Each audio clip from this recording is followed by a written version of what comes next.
Good morning everyone. क्या मेरी आवाज़ आप लोगों को आ रही है?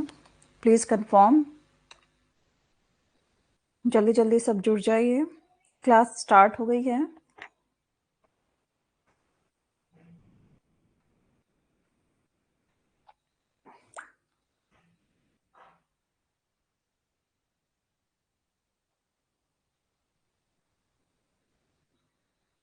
क्या मेरी आवाज़ आप लोगों को क्लियर है?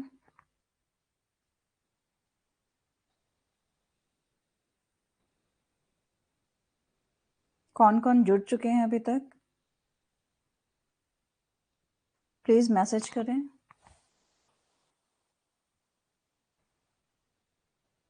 Good morning Sayantani. 1 minute wait कर लेती हूँ, तब तक हो सकता है एक दो और जुड़ जाए। ठीक है,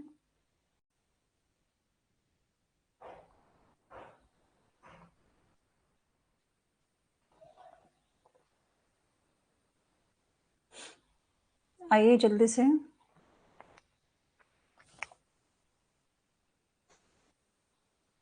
अब कौन जुड़े? पूजा। यस, गुड मॉर्निंग पूजा। कैसे हो सब? कैसा चल रहा है? कैसा दिन है?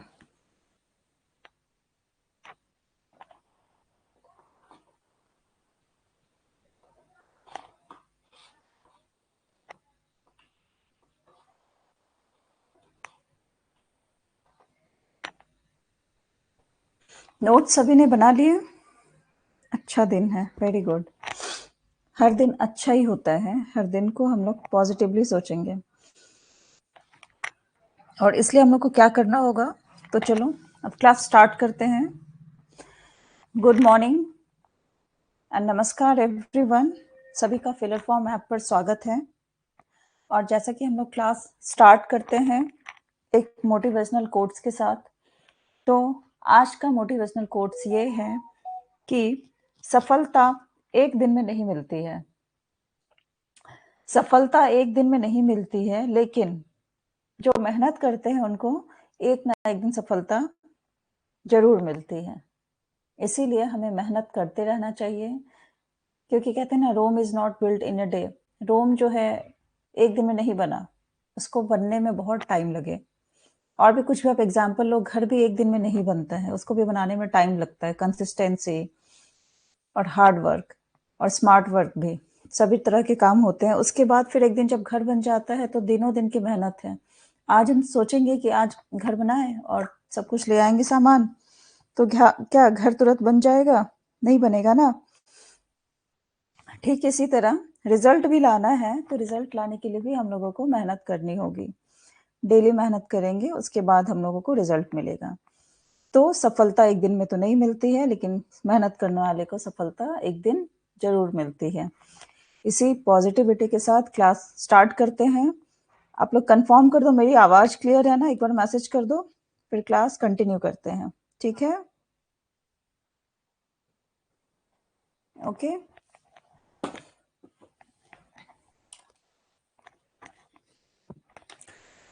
चलो, तो ये कुछ फॉर्मेलिटीज हैं।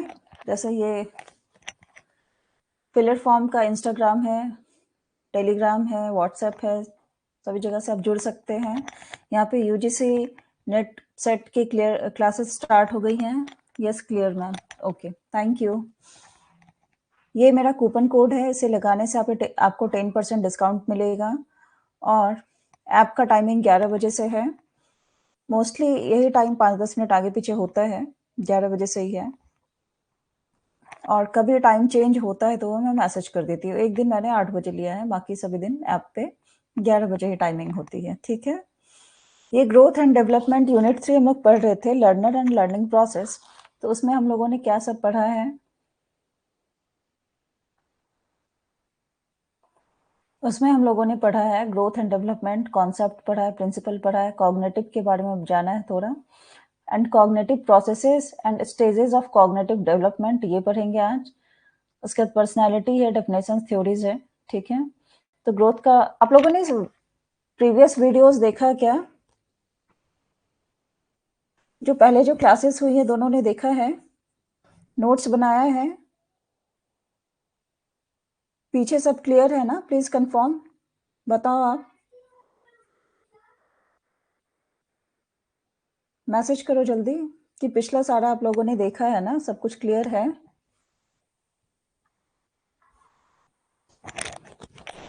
पूजा, साइंतनी दोनों मैसेज करो।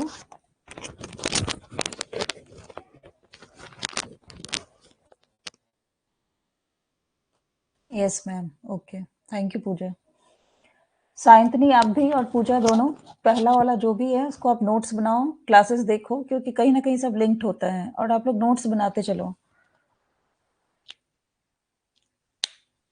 देखा है, नोट्स बनाया है, थोड़ा शॉर्ट्स में बताइएगा। ओके, वो तो मैं थोड़ा बता दूंगी कि ग्रोथ क्या है, फिर से रिपीट करा देती हूँ कि कोई भी आदमी का साइज बढ़ता है तो ग्रोथ हो गया, लेकिन डेवलपमेंट क्या है कि डेवलपमेंट क्या है, वो कंटिन्यूस होता है। ग्रोथ एक टाइम के बाद रुक जाता है, लेकिन डेवलपमेंट जो है वो चलते रहता है, कंटिन्यूटी रहती है उसमें। और डेवलपमेंट जो होता है उसके 5 एस्पेक्ट्स है: फिजिकल, कॉग्निटिव, इमोशनल, सोशल और मोरल। ये पांचों जो है वो पांचों मिलके डेवलपमेंट होता है, और ये वोम टू टोम चलता है, मतलब गर्भ से लेके कब्र तक ये कभी रुकता नहीं है। जो आदमी मरने वाला है उसका भी विकास होता है, उसकी भी सोच में वृद्धि होती है, और ग्रोथ की तरह नहीं है कि लंबाई रुक गई। एक पर्टिकुलर टाइम के बाद लंबाई रुक जाती है, लेकिन विकास जो है, ग्रोथ रुक जाती है और डेवलपमेंट कंटिन्यू रहता है। ठीक है, ये एग्जाम्पल से बताया था लंबाई सबका। उसके मैंने 12 प्रिंसिपल बताए थे।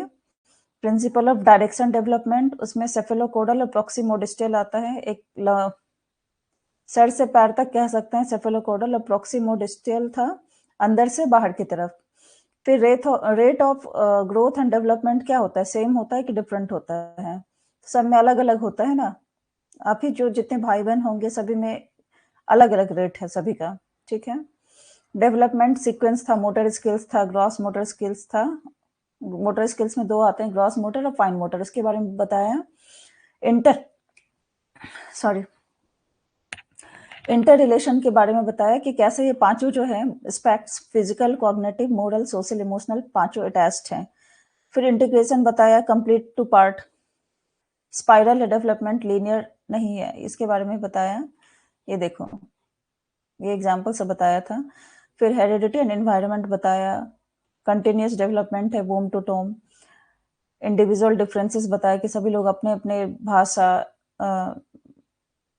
जाति, रिलीजन, लैंग्वेज, शिक्षा, इंटरेस्ट, जेंडर, सेक्स, सभी से वो अलग होते हैं, सभी में असमानताएं पाई जाती है, इसके बारे में डिस्कस किया।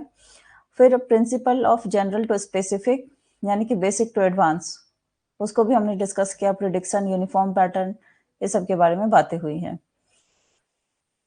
इसके फिर फैक्टर्स क्या क्या हो सकते हैं ग्रोथ एंड डेवलपमेंट के, तो जेनेटिक फैक्टर्स हो सकते हैं, प्रीनेटल फैक्टर हो सकते हैं, पोस्टनेटल फैक्टर्स जो है वो हो सकते हैं।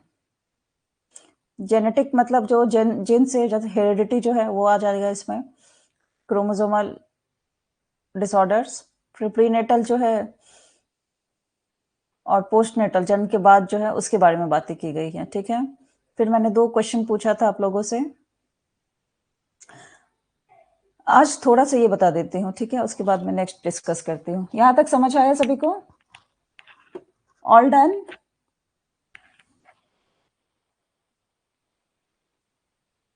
और कौन जुड़े हैं, एक please message. Stages of growth and development मैं बताती हूँ। ठीक है, ये देखो स्टेज क्या सब है।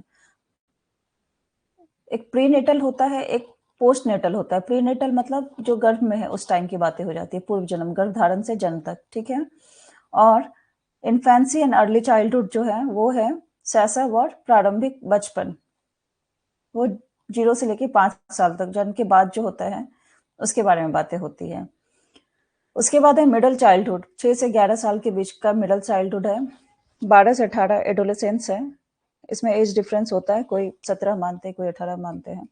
फिर एडल्टहुड है 19 साल से 64 साल तक, और एक स्टेज है लेट एडल्टहुड।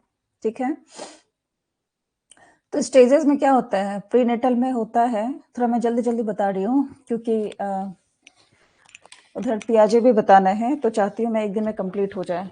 आप लोगों को कहीं भी कुछ प्रॉब्लम हो तो प्लीज़ पूछना। समझ आ रही है ना अभी तक जो बता रही हूँ? थोड़ा मैं स्पीड में बताऊँगी, ठीक है? समझ आ रही है? मैसेज करो आप लोग प्लीज़। हाँ, तो प्रीनेटल क्या हुआ जो जन्म से पहले का है। जैसे यहाँ देखो, यहाँ जीवन का सबसे तेज़ी से विकास का समय होता है। अंदर बॉडी के अंदर मतलब गर्भ के अंदर मांसपेशियाँ, हड्डियाँ बनती हैं, दिमाग का निर्माण होता है, मस्तिष्क का विकास होता है। ये देखो, गर्भ के अंदर कैसे अम्बाइकल कोर्ड से अटैच्ड रहता है बच्चा, ठीक है?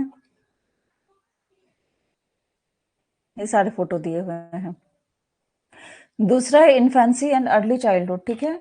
तो ये 0 से लेके 5 साल तक होता है। इसमें फिजिकल ग्रोथ जो है स्लोज होता है, but the brain is highly active, acquiring language, motor skills and social awareness, ठीक है?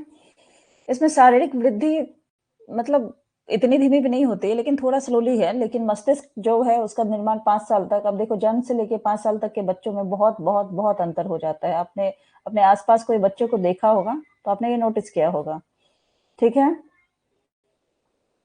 अब प्रीनेटल में सबसे तेजी से विकास होता है, ठीक है?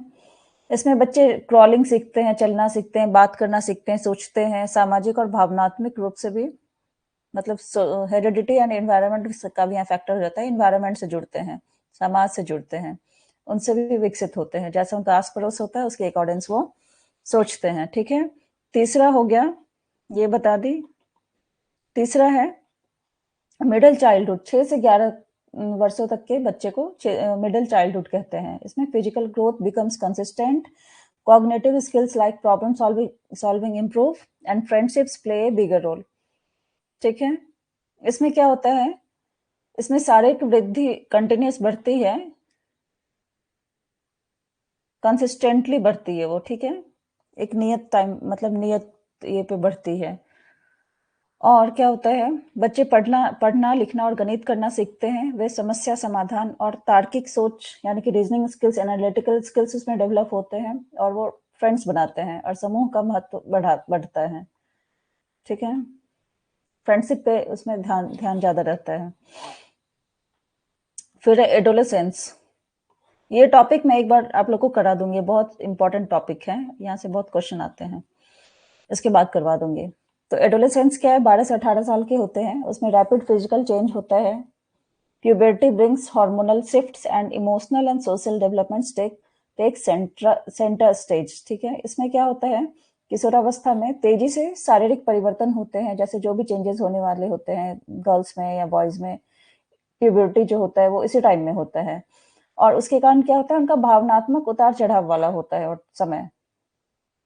इसको क्या कहते हैं, तूफान का समय भी कहा जाता है। पूछा जाता है, अगर आप ऑप्शन आपको 5 दे देगा, बोलेगा इसमें से कौन सा जो समय है सो तूफान का समय है, ऐसा करके, तो वो एडोलेसेंस आएगा। सारे जितने तूफानी काम होते हैं इसी टाइम में होते हैं। किशोर अपनी पहचान तलाशने लगते हैं, स्वतंत्रता और जिम्मेदारी लेने की इच्छा बढ़ती है, ठीक है? उसके बाद है एडल्टहुड, जो 19 से लेके 64 वर्ष तक होता है। इसमें क्या होता है कि फिजिकल ग्रोथ जो है वो बढ़ता है। फिजिकल ग्रोथ तो रुक जाता है, लेकिन कॉग्निटिव और इमोशनल जो है वो बहुत अच्छा डेवलप हो जाता है। मैच्योरिटी डीपन होता है ना कि बड़े बड़े लोग बड़ी बड़ी बातें कहते हैं, या हमारे जो एल्डर्स हैं, जैसे दादा हो गए, दादी हो गई, नाना नानी, जो हमारे से बड़े हैं, एक दो जनरेशन बड़े वाले, अभी तो ज्यादा जनरेशन बड़े के नहीं देख सकते हम लोग, तो वो उनकी बातें जो है सो बहुत गूढ़ होती है, बहुत वो अच्छे से कोई भी चीज के बारे में बताते हैं। उनसे आप पूछो तो आपको बहुत अच्छी सलाह मिलती है। क्यों? क्योंकि उनको उनके पास एक्सपीरियंस है, उनका विकास हुआ है, डेवलपमेंट हुआ है, जिसके कारण उनके पास cognitive and emotional maturity depend, जिससे उनका जो है मैच्योरिटी बहुत गहरा हो जाता है, ठीक है?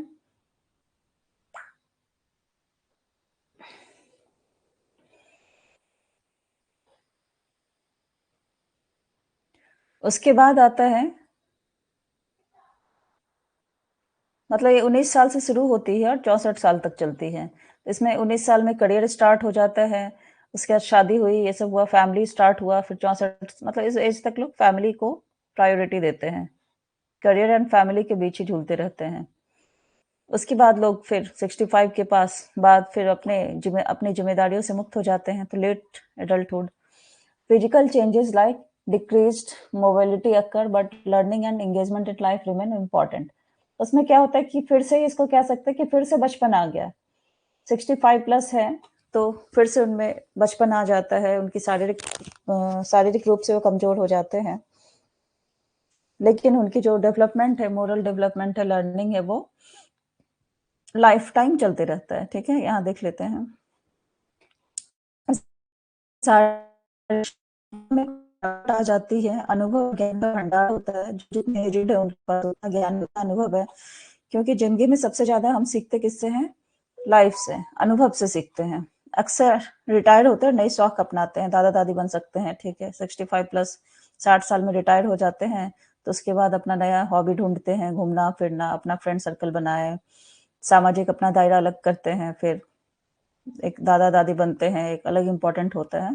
तो ये सब स्टेजेस हो डेवलप होता है। ठीक है, तो इसको मैंने थोड़ा जल्दी जल्दी बताया, stages of growth and development. ठीक है, इसको आप लोग देख लेंगे।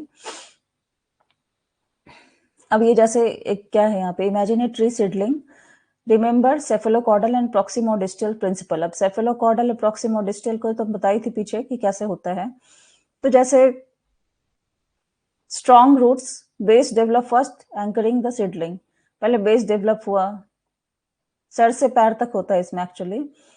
और स्टेम में क्या होता है, देखो स्टेम ग्रोथ, सर से हेड से टो तक जाता है, रीचिंग फॉर सनलाइट। और रूट वाला में क्या होता है, प्रॉक्सिमा डिस्टल, अंदर से बाहर की तरफ फैलता है। ठीक है, ये भी आप एग्जाम्पल नोट कर सकते हो कि पूछ सकता है कि इसमें कौन सा डेवलपमेंट है, रूट जो ग्रो होता है उसमें कौन सा डेवलपमेंट है, स्टेम में कौन सा है, सेफेलोकॉर्डल है कि प्रॉक्सिमोडिस्टल है। ठीक है, यहाँ तक क्लियर हो गया। फिर मैंने बताया था हेरिडिटी और एनवायरनमेंट, उसके प्रिंसिपल बताएं। प्रिंसिपल ऑफ हेरिडिटी का principle of resemblance, principle of variation, principle of regression बताया। फिर effect of heredity on child development बताया कि बॉडी स्ट्रक्चर पे क्या डिफरेंस होता है, वोकेशनल पर क्या डिफरेंस होता है। फिर development is equal to heredity into environment, ये किसने बताया, तो वुडवर्थ ने बताया, उनके बारे में बातें की। फिर बताया मैंने कि हेरिडिटी जो स्टैटिक है लेकिन एनवायरनमेंट जो है डायनेमिक है। उसका चोर का एग्जांपल और बिजनेसमैन का एग्जांपल दिया था कि दो बच्चे हैं, तो हेरिडिटी तो एक ही है दोनों का, लेकिन एनवायरनमेंट अलग हुआ तो उनका लाइफस्टाइल अलग हो गया। ठीक है, यहाँ तक क्लियर है। प्रिंसिपल ऑफ हेरिडिटी में क्या क्या होता है, डीएनए होता है, जीन्स होता है, कलर आई का चेंज, मतलब आई कलर एक होता है, हाइट मिलता है, ब्लड टाइप मिलता है, ये सब बताया। ठीक है, आज हम लोग पढ़ेंगे जीन पियाजे। यहाँ तक समझ है, क्लियर है। उसके बाद मैंने कॉग्निशन बताया, संज्ञान क्या होता है, थिंकिंग जो सोचते हैं, जज करते हैं, प्रॉब्लम सॉल्व करते हैं, जो भी चीज सोचने का मतलब इनविजिबल जो भी चीज है जो हमारे डेवलपमेंट में सहायक होती है, कॉग्निशन है, संज्ञान है। अनुभूति, टाइप्स ऑफ कॉग्निशन बताया मैंने, attention, language, learning, memory, perception, thought, जो भी अंदर की चीजें हैं। उसके बाद बताई मैं थ्योरी ऑफ जीन पियाजे का, कि उनकी थ्योरी 3 नाम से जानी जाती है, इंटेलेक्चुअल डेवलपमेंट थ्योरी यानी कि बौद्धिक विकास सिद्धांत, डेवलपमेंटल थ्योरी यानी कि विकासात्मक सिद्धांत, और थ्योरी ऑफ कॉग्निटिव बिहेवियरिज्म यानी कि संज्ञानात्मक व्यवहारवाद का सिद्धांत। तीनों एक ही चीज है। ठीक है, कुछ भी घुमा फिर के क्वेश्चन पूछ सकता है। अब जैसे क्वेश्चन पूछ सकता है, who is the father of developmental theory, तो कौन है फादर? जीन पियाजे। ठीक है, अब ये बताया था थोड़ा सा कि विकासात्मक सिद्धांत 4 चरण के होते हैं, संवेदी मोटर चरण यानी कि जन्म से 2 वर्ष तक,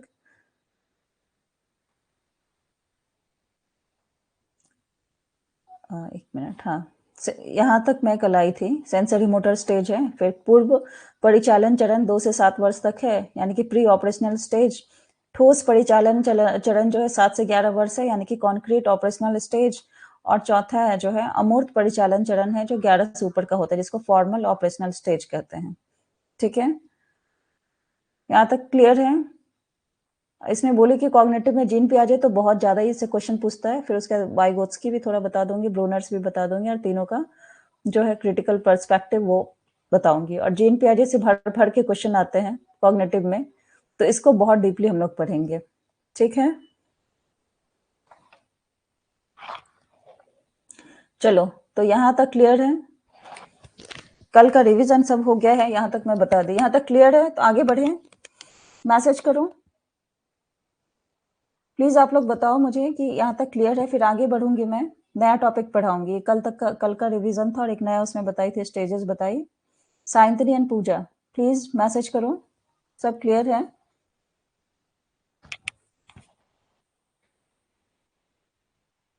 all clear, okay, thank you. चलो अब स्टार्ट करते हैं हम लोग, नया चीज प्रारंभ करते हैं। आ जाते हैं पियाजे के पास। पियाजे कौन है? कौन है जीन पियाजे?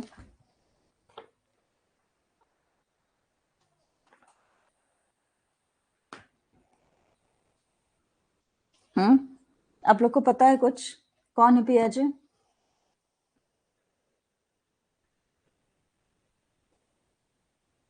बताओ, कहाँ के रहने वाले हैं? Father of growth and development.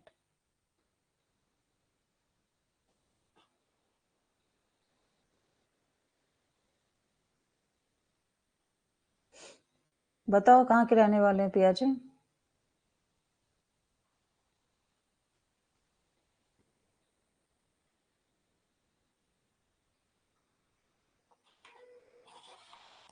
Father of development, growth and development नहीं आएगा उसमें, साइंस नहीं, उसमें आएगा फादर ऑफ डेवलपमेंटल थ्योरी। ये देखो, ये थ्योरी कौन दी है? ठीक है, उसके पिता हैं।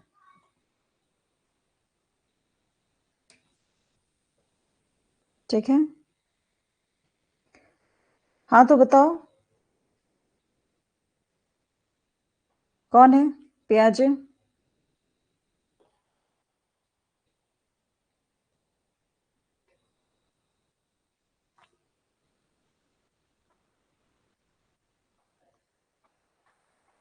जेन पियाजे की सबसे इंटरेस्टिंग चीज ये है कि उन्होंने जो भी एक्सपेरिमेंट किया है, वो तो सबसे पहले एक स्विस बायोलॉजिस्ट हैं थे, और चाइल्ड और कॉग्निटिव जो साइकोलॉजी है उसके बारे में उन्होंने बताया। ठीक है, और उन्होंने ये भी क्वेश्चन आता है कि किसने अपने बच्चों के ऊपर एक्सपेरिमेंट किया। ठीक है, तो इसमें क्या क्वेश्चन, ये बहुत बहुत बार मैं देखी हूँ, ये क्वेश्चन ऐसा आता है, बहुत सारे एग्जाम्स में आते हैं। तो इन्होंने जो भी कॉग्निटिव थ्योरी, जो भी जिसमें जो भी एक्सपेरिमेंट किया है, तो इनकी जो वाइफ यानी कि इनकी स्टूडेंट ही थी, वो ही इनकी वाइफ बनी, और उसके बाद इनके 3 बच्चे हुए, और उन्होंने लेबोरेटरी स्टडी किया और अपने बच्चों पे ही वो स्टडी किए, उसी पे एक्सपेरिमेंट किया। तो ये क्वेश्चन बहुत आता है, इसको ध्यान में रखिएगा, क्योंकि संज्ञानात्मक और बाल मनोविज्ञान के अध्ययन में उनकी रुचि इतनी गहरी थी कि उन्होंने अपनी पत्नी के साथ अपने अपने प्रारंभिक विवाहित जीवन के लगभग सभी पिछले वर्षों को अपने स्वयं के 3 बच्चों के बौद्धिक विकास के अध्ययन के लिए समर्पित कर दिया और उन्हें अपने प्रयोगशाला अध्ययन का विषय बनाया। ठीक है, इतना क्लियर है? हाँ, फादर ऑफ डेवलपमेंटल थ्योरी, और इन्होंने अपने बच्चों के ऊपर ही एक्सपेरिमेंट किया। ठीक है, अब चलते हैं, या तो इसको पहले समझते हैं या बाद में समझते हैं? पहले समझना है, बताओ। जेन पियाजे जो है कुछ वर्ड्स यूज किए हैं, जैसे स्कीमा, एडजस्टमेंट, एसिमिलेशन, एकोमोडेशन, ये तरह के वर्ड्स उन्होंने यूज किए हैं। ठीक है, तो स्कीमा क्या होता है? क्या होता है स्कीमा, बताओ।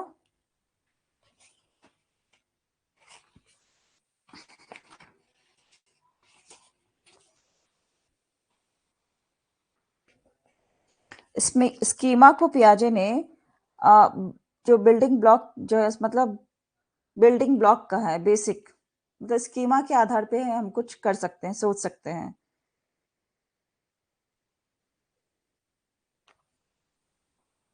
अब क्या कर सकते हैं, जैसे कि अब सिंपल एग्जांपल देखो कि स्कीमा क्या कह सकते हैं। एग्जांपल देखो, जैसे एग्जाम का स्कीमा क्या होगा?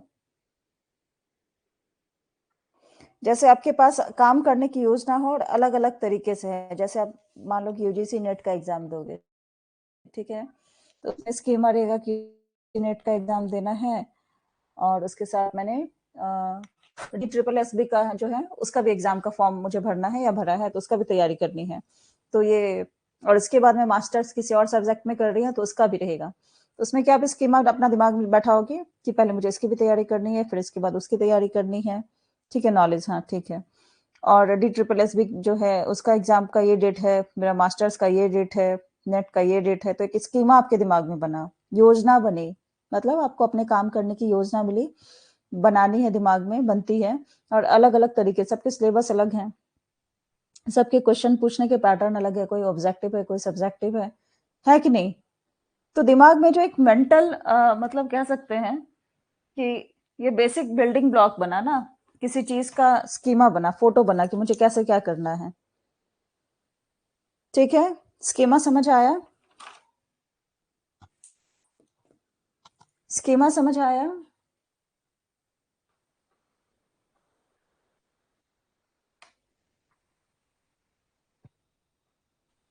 क्लियर है यहाँ तक? ओके, तो मैंने स्कीमा बताया। अब दूसरा है कि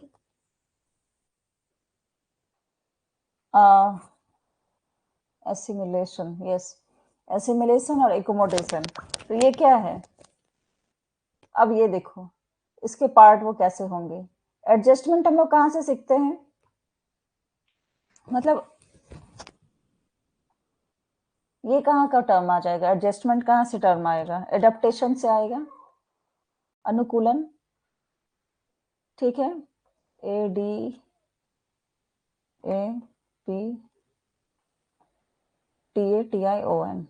आप लोग पेन और कॉपी लेके बैठते हो ना साथ में, तो साथ साथ कुछ ना कुछ लिखाते जाएगा, नोट्स बनते जाएंगे। एडेप्टेशन यानी कि अनुकूलन, और अनुकूलन हम लोग कहाँ से, मतलब जब हम किसी चीज को एडप्ट करते हैं, अपनाते हैं। ठीक है, कैसे अपनाते हैं, कहाँ से अपनाते हैं, कहाँ से सीखते हैं? तो इसमें क्या फैक्टर हो सकता है? या तो हेरिडिटी आएगा या इन्वायरमेंट आएगा। यहाँ से ही सीखते हैं ना, वंशानुक्रम या वातावरण, वहां से हम एडेप्टेशन सीखते हैं, यानी कि एडजस्टमेंट सीखते हैं, समायोजन। ठीक है, अब इसमें क्या आ जाएगा समायोजन में?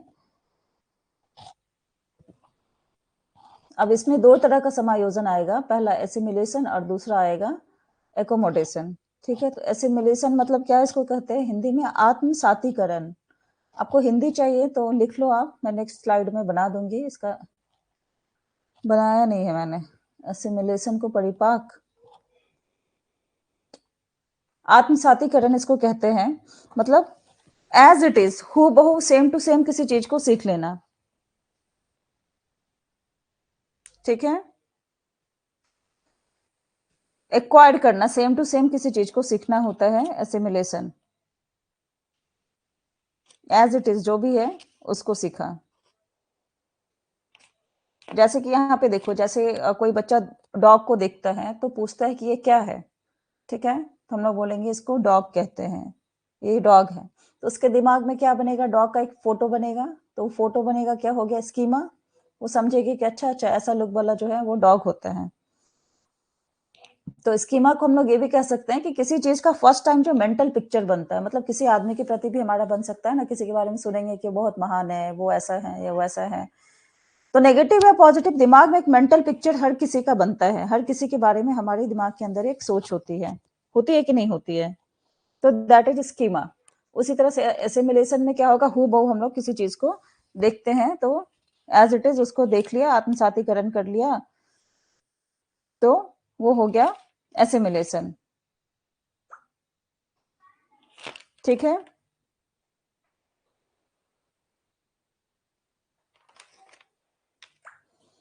क्लियर है यहाँ तक? अब क्या है कि एसिमिलेशन में क्या हो जाएगा कि अब नेक्स्ट टाइम ये बच्चा जो है उसके स्कीमा में क्या हुआ, डॉग का फिगर आ गया कि डॉग ऐसा ऐसा दिखता है। अब वो क्या हो जाएगा, उसको मतलब उस टाइप का चार पैर का कुछ भी दिखा ना नेक्स्ट टाइम से, मतलब फर्स्ट टाइम तो उसका मेंटल पिक्चर बन गया कि ये डॉग है। मान लो कोई भी बर्ड्स है, ठीक है, कोई भी चिड़िया है, ठीक है, तो पहले तो सब बच्चे समझते हैं कि ये चिड़िया है।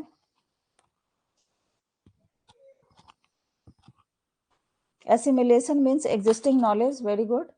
And accommodation means existing plus new knowledge, very good, अच्छा बताया आपने। तो वही है कि बच्चा जो एग्जिस्टिंग नॉलेज उसका क्या है कि वो किसी भी चीज को देखा, मैं फिर से बता रही हूँ, चलो स्कीमा क्या है।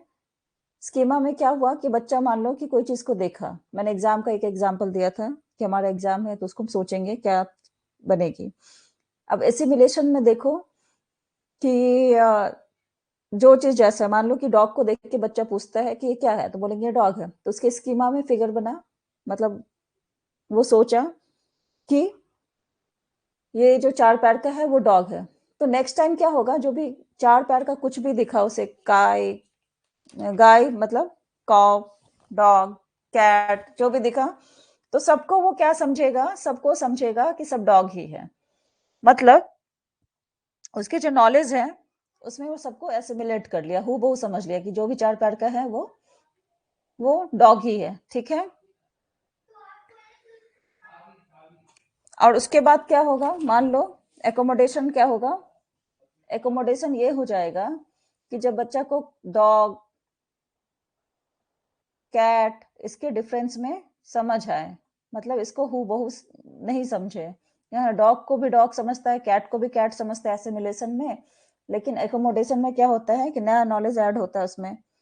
मतलब डॉग का डिफरेंस समझ रहा है, कैट का डिफरेंस समझ रहा है, हालांकि सबको 4 पैर है, लेकिन वो इसमें क्या करता है, समझता है। तो कैसे समझता है, तो उसका जो पहला जो नॉलेज है, प्रीवियस नॉलेज है, यानी कि एसिमिलेशन जो है उसमें वो ऐड करता है, यानी कि मॉडिफाई कर रहा है ना, कुछ ऐड या मॉडिफाई किया कि उसको पता है कि ठीक है 4 पैर का जो भी है वो डॉग होता है, लेकिन 4 पैर का होने के बावजूद ये कैरेक्टरिस्टिक्स जिसमें आएगा वो कैट है।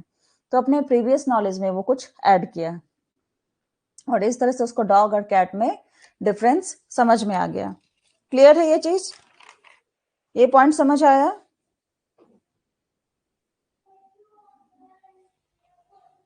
समझ आया यहाँ तक?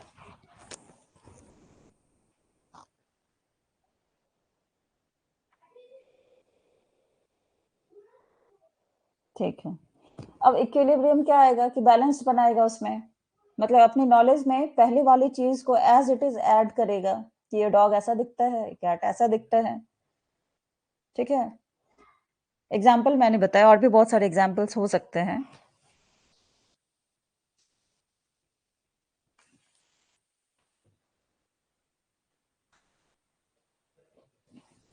अब इसमें क्या हो जाएगा कि जब तक दिमाग में समस्या है तो डिसइक्विलिब्रियम है, ठीक है, और जब वो समस्या सॉल्व हो जाएगी तो इक्विलिब्रेशन कहलाएगी।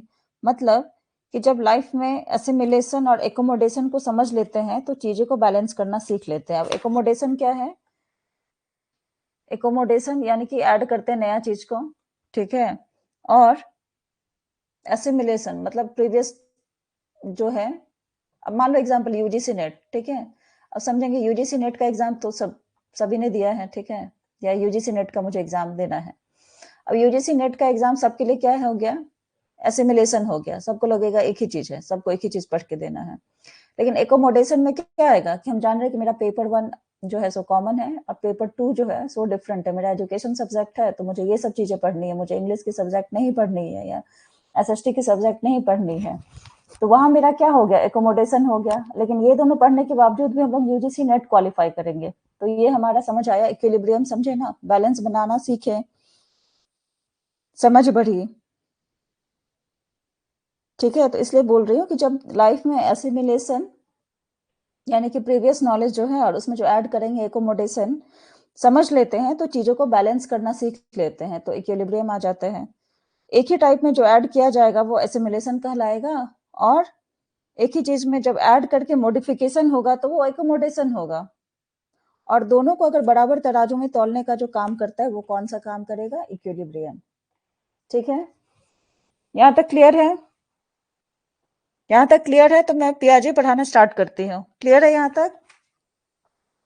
ये कुछ टर्म्स हैं जो पियाजे मतलब वो उसमें यूज होता है। क्लियर है? जल्दी आप लोग मैसेज करो प्लीज, फास्ट। अभी मेन टॉपिक पे नहीं आए हैं या अभी पीछे चल रहे हैं?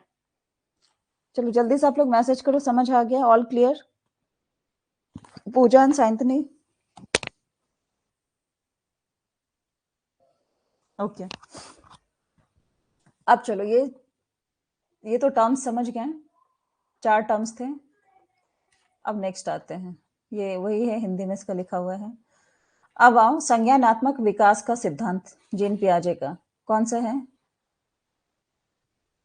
सेंसरी मोटर यानी कि संवेदी मोटर, ये जन्म से 2 वर्ष तक का होता है। इसमें फोकस क्या होता है? इंद्रियों और क्रियाओं के माध्यम से सीखना, ठीक है।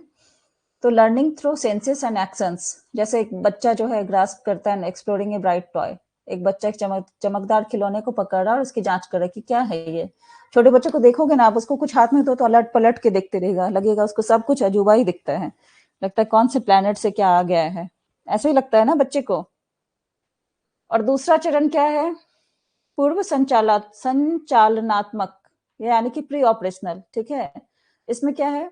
फोकस इसमें क्या रहता है कि प्रतीकात्मक सोच और कल्पना, लेकिन अहंकार से सीमित, उसमें इगोसेंट्रिक हो जाता है, ठीक है। इसको आगे बताती हूँ मैं। अब आओ फर्स्ट वाला को डिस्कस करते हैं, स्टेज 1 के बारे में चलते हैं। 4 स्टेजेस हैं, यहाँ हम लोग ने देखा है, ये देखो कहाँ क्या है? हाँ, ये 4 स्टेजेस हैं, ठीक है। संवेदी मोटर चरण यानी कि सेंसरी मोटर स्टेज, दूसरा है पूर्व परिचालन चरण यानी कि प्री ऑपरेशनल स्टेज, इसका टाइम है 2 वर्ष से 7 वर्ष तक। फिर है थर्ड है ठोस परिचालन चरण या कॉन्क्रीट ऑपरेशनल स्टेज, इसका 7 से 11 वर्ष का टाइम पीरियड है। चौथा है अमूर्त परिचालन चरण यानी कि 11 वर्ष से ऊपर का, इसको कहते हैं फॉर्मल ऑपरेशनल स्टेज।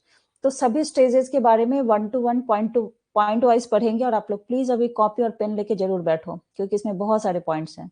तो अभी फर्स्ट में मैं संवेदी मोटर चरण यानी कि सेंसरी मोटर स्टेज के बारे में बात कर रही हूँ, जो जन्म से 2 वर्ष तक का है, ठीक है। अब यहाँ आ जाओ इस पे। अब सेंसरी मोटर स्टेज क्या होता है? सेंसरी क्या होता है? सेंस यहाँ पे आ रहा है ना, सेंस आ रहा है, सेंसेस, SENSES, सेंसेस पे जो काम कर रहा है, ठीक है।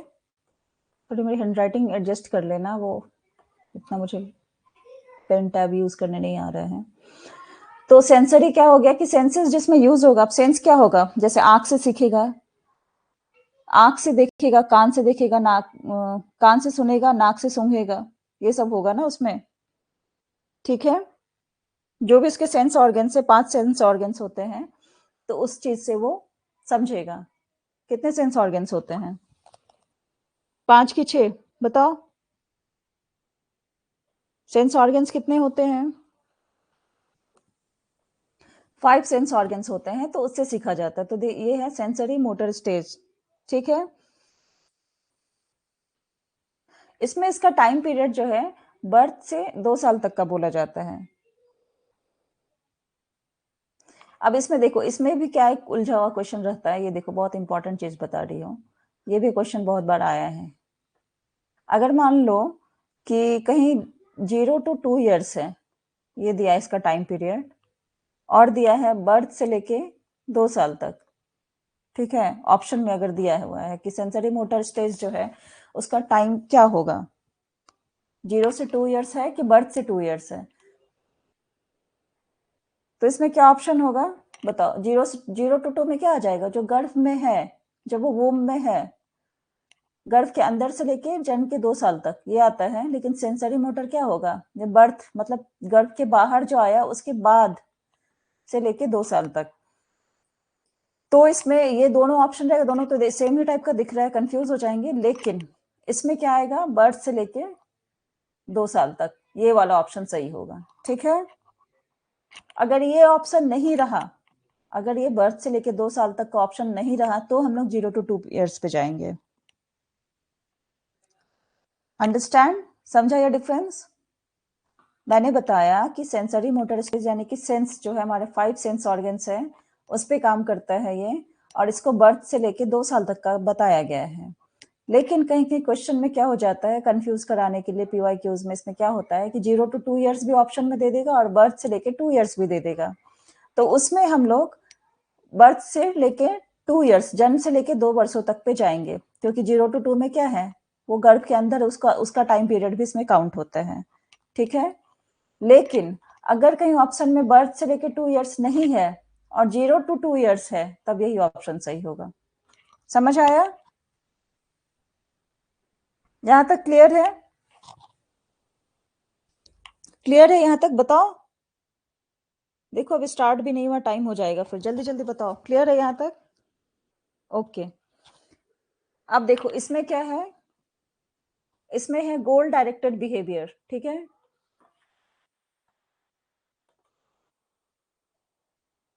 गोल डायरेक्टेड बिहेवियर है, मतलब लक्ष्य निर्देशित व्यवहार। अब गोल डायरेक्टेड बिहेवियर कैसे आएगा, इसमें दो चीज आता है सेंसरी मोटर स्टेज में बच्चों को के लिए। एक गोल डायरेक्टेड बिहेवियर होता है, ठीक है, मतलब लक्ष्य निर्देशित व्यवहार कह सकते हैं, जीडीबी। जीडीबी, क्या ना, जी डी और बी, जीडीबी। और इसमें दूसरा चीज क्या आता है, ऑब्जेक्ट परमानेंस आता है, यानी कि वस्तु का स्थायित्व का जो बोध होता है वो आता है। अब बताओ वो कैसे आता है।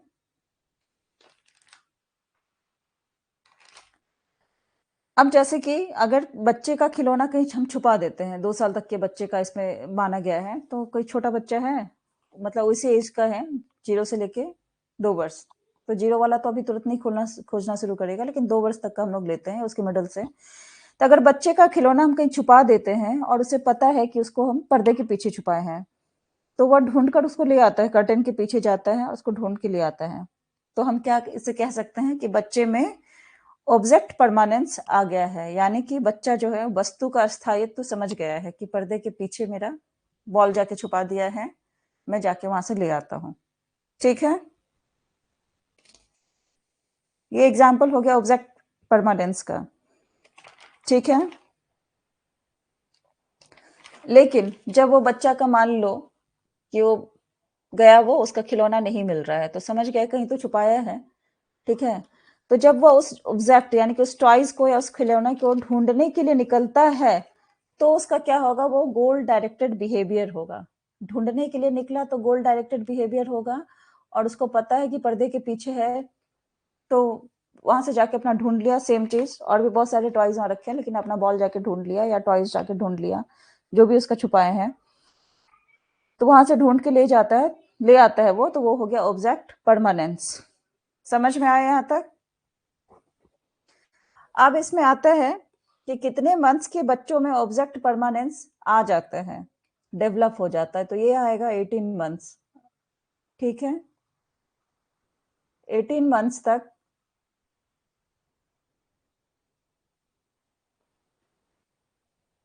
18 मंथ्स तक बच्चों में ऑब्जेक्ट परमानेंस आ जाता है, डेवलप हो जाता है। ठीक है, क्लियर है यहां तक? क्लियर है? आगे बढ़े, आगे बढ़े, इसमें और भी बहुत सारी चीजें हैं। ये क्लियर हुआ? मैसेज करो आप लोग जल्दी प्लीज। अच्छा, आज थोड़ा टाइम लगेगा, 2 घंटे क्लास कर सकती हो क्या? नहीं तो फिर से वही स्टार्टिंग से स्टार्ट करो, तो फिर रह जाता है। ये आज ये सोच रही हूँ कि ये टॉपिक ही खत्म कर दूं। क्या 2 घंटे आप लोग बने रहोगे? क्लियर है? Okay, thank you. 2 घंटे रह सकते हो तो मुझे मैसेज करो, बोलो yes ma'am, okay, no issue, okay ठीक है। तो आज ये टॉपिक कंप्लीट करा ही देती हूँ, उसके बाद होगा। तो नेक्स्ट क्या है, सेंसरी सब स्टेजेस। बहुत ध्यान से सुनना ये सब। सेंसरी सब स्टेजेस में क्या आएगा, इसके 6 स्टेज होते हैं। सेंसरी सब स्टेजेस मतलब संवेदी उप अवस्थाएं। क्या आएगा इसमें, संवेदी उप अवस्थाएं।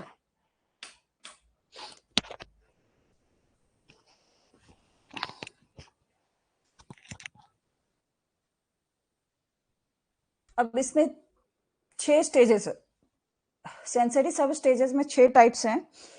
रिफ्लेक्स एक्टिविटी, यानी कि प्रतिवर्त अवस्था इसको कहते हैं। आप लोग को हिंदी लिखना है तो आप लिख लो, प्रतिवर्ती गतिविधि, प्रतिवर्त अवस्था कहते हैं। आप लोग हिंदी में कंफर्टेबल हो या इंग्लिश में? मतलब इससे स्लाइड से, मैं इंग्लिश वाले स्लाइड से बता रही हूँ, तो आप लोगों को कोई प्रॉब्लम तो नहीं हो रही है ना? हिंदी भी है इधर, देख लो। प्रतिवर्त, प्रतिवर्त अवस्था कहेंगे, अवस्था आएगा ये, बोथ। ओके, ठीक है, थैंक यू।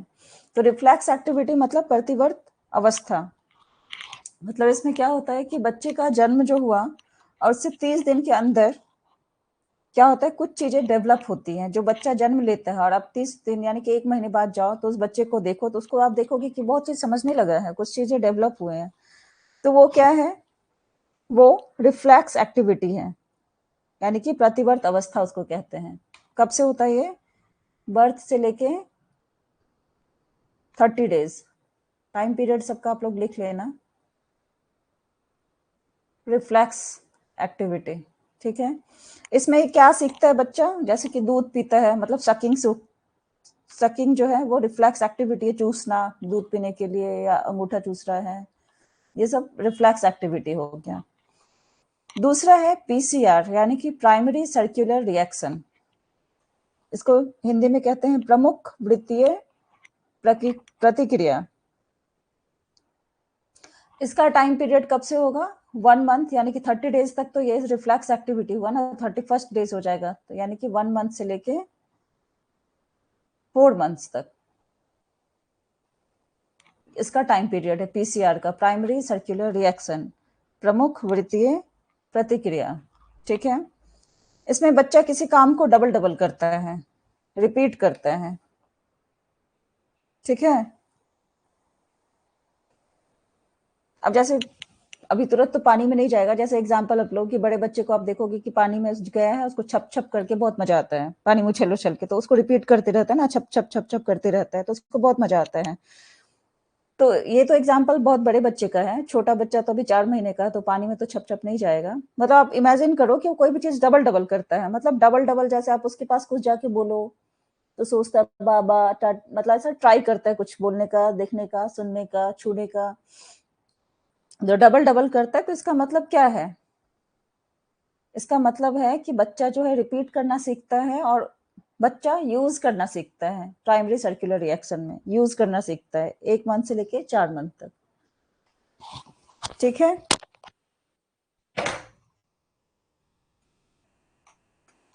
तो यूज करना कैसे सीखता है? तो वहां सबसे पहले क्या उसमें डेवलप होती है? क्रिएटिविटी, यानी कि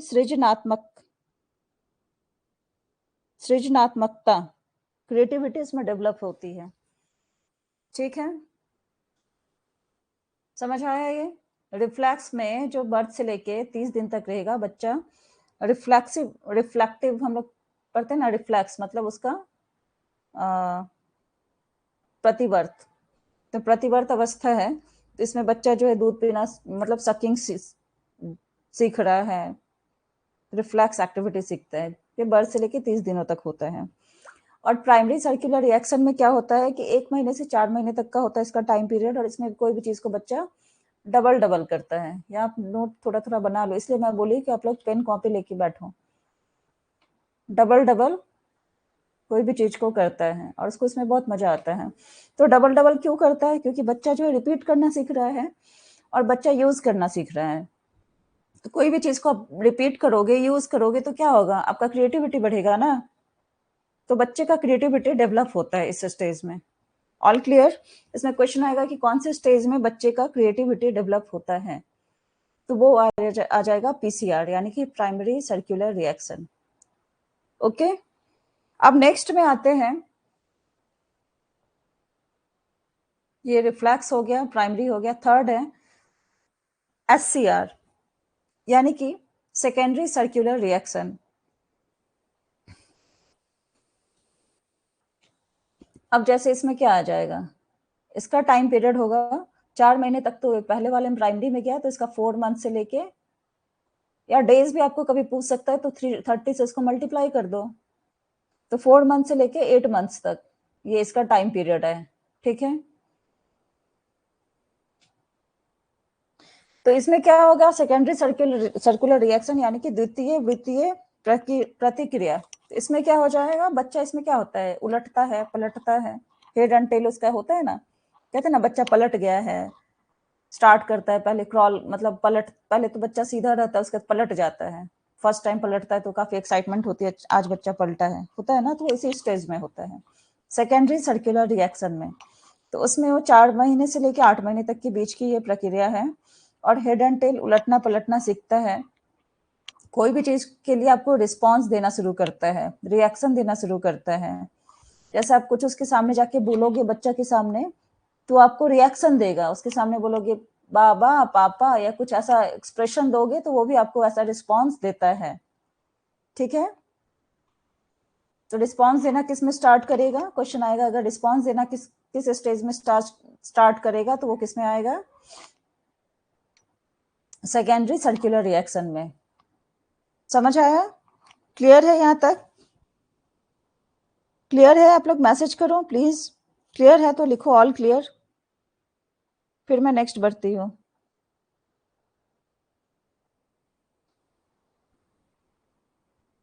ओके, थैंक यू, क्लियर है ना।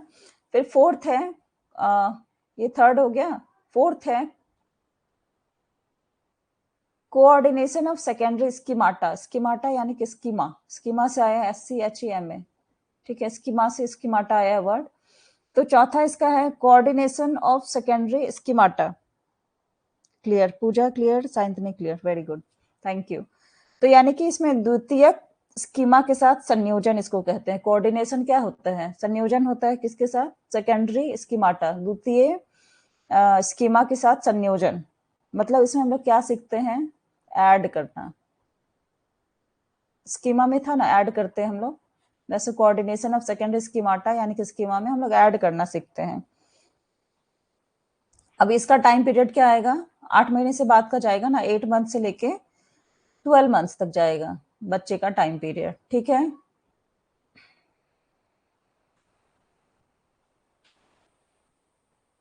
इसमें 8 महीने से लेके 12 महीने तक का टाइम पीरियड है। और इसमें क्या बच्चा सीखता है, कोऑर्डिनेशन सीखता है। तो कैसे सीखता है, जैसे ऑब्जेक्ट पर ध्यान लगाता है, ठीक है, ध्यान लगाता है, ऑब्जेक्ट पर ये ध्यान लगाता है। अब कैसे ध्यान लगाता है, मतलब ध्यान तो लगाता है लेकिन सर्च नहीं कर पाता है, तो कोऑर्डिनेशन कैसे करता है वो, जैसे कि मान लो कि उसके पास एक, या बच्चे के पास, आजकल तो मोबाइल तो सब बच्चे लोग भी देखते ही हैं, तो एक मोबाइल है, उसको उठाकर एक जगह से दूसरे जगह रख देते हैं, ठीक है। तो उसको पता है कि मोबाइल यहाँ पर नहीं है, ठीक है, उसके पास में कहीं मोबाइल रखा हुआ था, उसको उठा के दूसरी जगह रख दिया।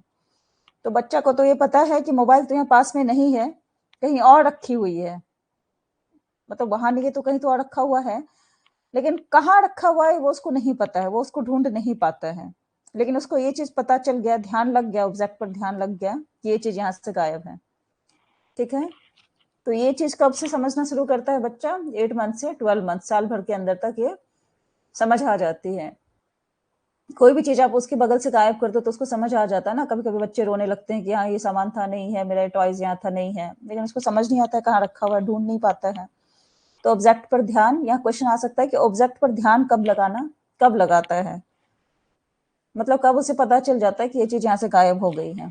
तो कौन सा स्टेज आएगा, कोऑर्डिनेशन ऑफ सेकेंडरी स्कीमाटा यानी कि स्कीमा, यानी कि इसको क्या कहेंगे, द्वितीयक स्कीमा के साथ संयोजन। अब स्कीमा क्या था, वो उसका मान लो मोबाइल था, वो उसकी स्कीमा में फोटो था, लेकिन कोऑर्डिनेशन में क्या हो गया, वो जोड़ा कि वो तो यहाँ था लेकिन है नहीं। क्लियर है, नेक्स्ट बढ़े, नेक्स्ट बढ़े, फोर्थ बताओ, फिफ्थ बताओ अभी, ओके ठीक है। फिफ्थ है टर्शियरी सर्कुलर रिएक्शन यानी कि TCR, तृतीयक वृत्तीय प्रतिक्रिया, तृतीय वृत्तीय तृतीयक वृत्तीय प्रतिक्रिया। 12 महीने से 18 महीने तक का होता है ये इसका टाइम पीरियड। अब ये 12 महीने तक तो इसमें कोऑर्डिनेशन में था, तो ये कब आएगा, 12 महीने से लेके 18 महीने तक, ठीक है।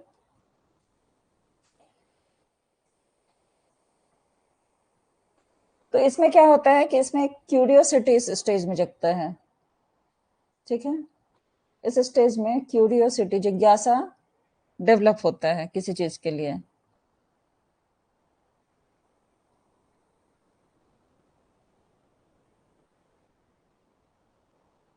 कैसे डेवलप होता है? मान लो कि यहाँ पे खिलौना उसका था, गायब हो गया, लेकिन बच्चे को समझ नहीं आया कि कहाँ गया है।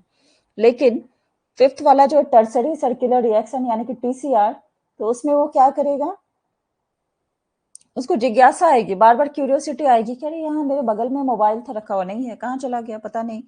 तो वो खोई चीज गई तो कहाँ गई, मुझे मिल क्यों नहीं रही है, ऐसा बच्चा सोचेगा और उसके बाद उसको ढूंढना शुरू करेगा।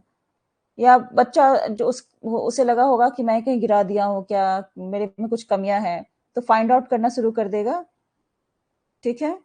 उसको ढूंढेगा कि कहीं पिल्लों के नीचे तो नहीं है, कहीं यहाँ तो नहीं रखा गया। तो वो गलतियां जो है, उसको लगेगा कि मैंने कुछ गलती की, मैंने कुछ मिस्टेक किया, तो उसको फाइंड आउट करेगा, अपनी कमियों पे ध्यान देगा, फाइंड आउट करेगा। और क्यूरियोसिटी मतलब जिज्ञासा उसे आएगी कि बार बार के सामान ढूंढ के मैं कब लाऊं, कैसे लाऊं, ठीक है। फिफ्थ वाला क्लियर हो गया। अब नेक्स्ट स्टेज है स्टेज ऑफ इन्वेंशन यानी कि डिस्कवर। इसमें क्या होगा, नई चीजों को ढूंढेगा। क्या करेगा, नई चीजों को ढूंढेगा। तो इसका टाइम पीरियड क्या आएगा, 18 मंथ से लेके 24 मंथ्स।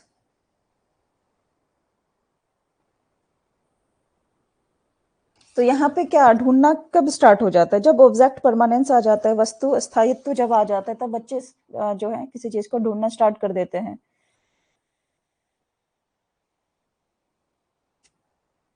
तो इसमें क्या आ जाता है, इसमें देखो जैसे सेंसरी मोटर स्टेज का यहाँ दो बात बताई थी ना स्टार्टिंग में, कि गोल डायरेक्टेड बिहेवियर है और ऑब्जेक्ट परमानेंस है। तो स्टेज, ये जो छठा स्टेज है, यहाँ तक आते आते क्या होता है कि बच्चे में ऑब्जेक्ट परमानेंस आ जाता है, ठीक है। बच्चे में ऑब्जेक्ट परमानेंस आ जाता है तो वो चीजों को ढूंढने में पूरी पूरी कोशिश करता है कि वो टॉय गया कहाँ, वो बॉल गया तो गया कहाँ है।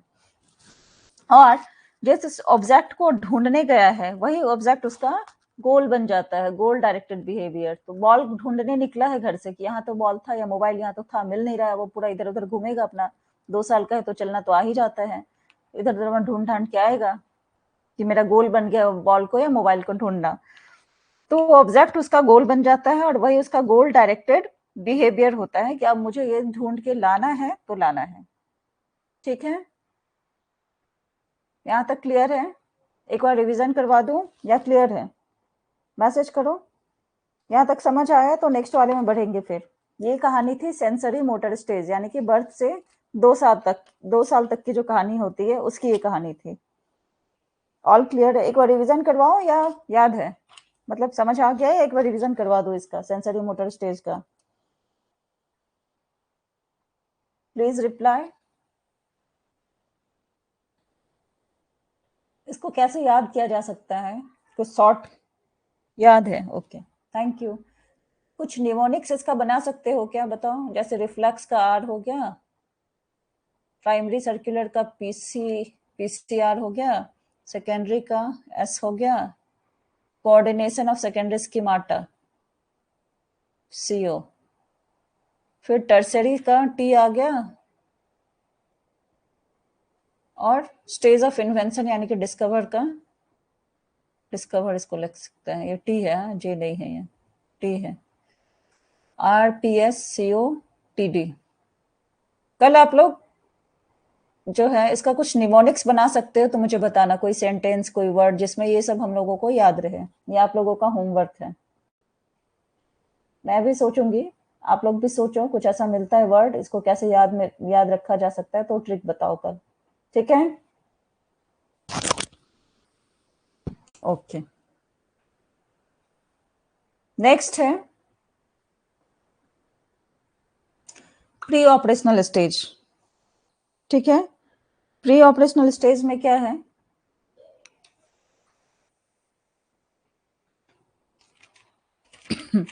प्री ऑपरेशनल स्टेज का हिंदी क्या होता है?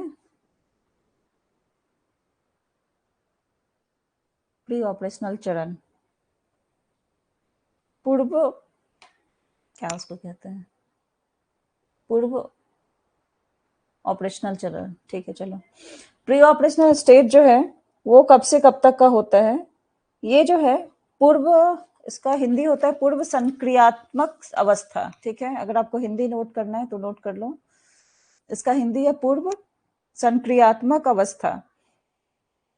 ये सेकेंड स्टेज है, और ये स्टेज जो है सो लैक है, मतलब इसमें कमियां भरी हुई हैं। इस स्टेज में क्वेश्चन आ सकता है किस स्टेज में कमियां भरी हुई हैं, तो सेकेंड स्टेज है प्री ऑपरेशनल स्टेज, उसमें कमियां भरी हुई हैं।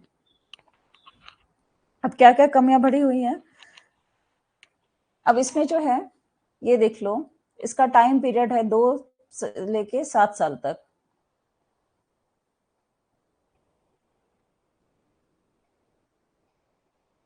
दो वर्ष से लेके 7 वर्ष तक का इसका टाइम पीरियड है। ठीक है, अब इसमें क्या है टाइम पीरियड में इसका? पहला है कि प्री कॉन्सेप्शनल स्टेज है। प्री ऑपरेशनल स्टेज जो है उसको 2 पार्ट में हम लोग डिवाइड कर सकते हैं। ठीक है, ये प्री ऑपरेशनल स्टेज है, POS। ठीक है, उसको 2 पार्ट में डिवाइड कर दिया, ऐसे डायग्राम से देखेंगे। शॉर्ट फॉर्म बता रही हूँ मैं, तो आप लोग समझ लो। प्री ऑपरेशनल स्टेज की बात हो रही है, तो यहाँ पे कितना आएगा? 2 से 7 साल का जो बच्चा है वो आएगा इसके अंदर। इसको 2 पार्ट में डिवाइड कर दिए हैं। पहला यहाँ पे आएगा प्री कॉन्सेप्चुअल पीरियड, PCP, ये वाला जो है यहाँ आएगा। और यहाँ पे आएगा इंट्यूटिव, इंट्यूशन से होता है इंट्यूटिव, यानी कि अंतर्दशी काल, तो ये वाला B वाला यहाँ आएगा। ठीक है, 2 पार्ट इसके हैं। अब क्या है कि PCP जो है, PCP यानी कि प्री कॉन्सेप्चुअल पीरियड, पूर्व सप्रत्यात्मक अवस्था, इसका जो टाइम पीरियड है 2 वर्ष से लेके 4 साल तक का वर्ष जो है वो इसमें आएगा फर्स्ट पार्ट में। और दूसरा जो है अंतर्दशी काल, उसमें 4 साल से लेके 7 साल तक का बच्चा आएगा। 2 पार्ट में डिवाइड हो गया यहाँ पे, क्योंकि टाइम पीरियड 2 से 7 साल है, तो 2 से 4 साल फर्स्ट पार्ट में आया और 4 से 7 साल जो है सेकंड पार्ट में आया। आप लोग नोट्स भी बनाओगे ना तो ऐसे बनाना डायग्राम से, उससे जो है सो बातें याद रहती है। ठीक है, डायग्राम से हमें ज्यादा चीजें याद रहती है। ठीक है, उसके बाद इसमें क्या आ जाएगा? इसका पार्ट आएगा 1 लिखती हूँ, एनिमिज्म आएगा। एनिमिज्म यानी कि जीववाद। दूसरा आएगा इगोसेंट्रिक, यानी कि आत्म केंद्रित। ठीक है, और इसका तीसरा पार्ट आएगा सेंट्रेशन, यानी कि केंद्रीकरण। और एक और पार्ट आएगा और वो क्या आएगा? इरिवर्सिबिलिटी। ठीक है, तो ये जो चारों है किसका पार्ट है? प्री कॉन्सेप्चुअल पीरियड का है।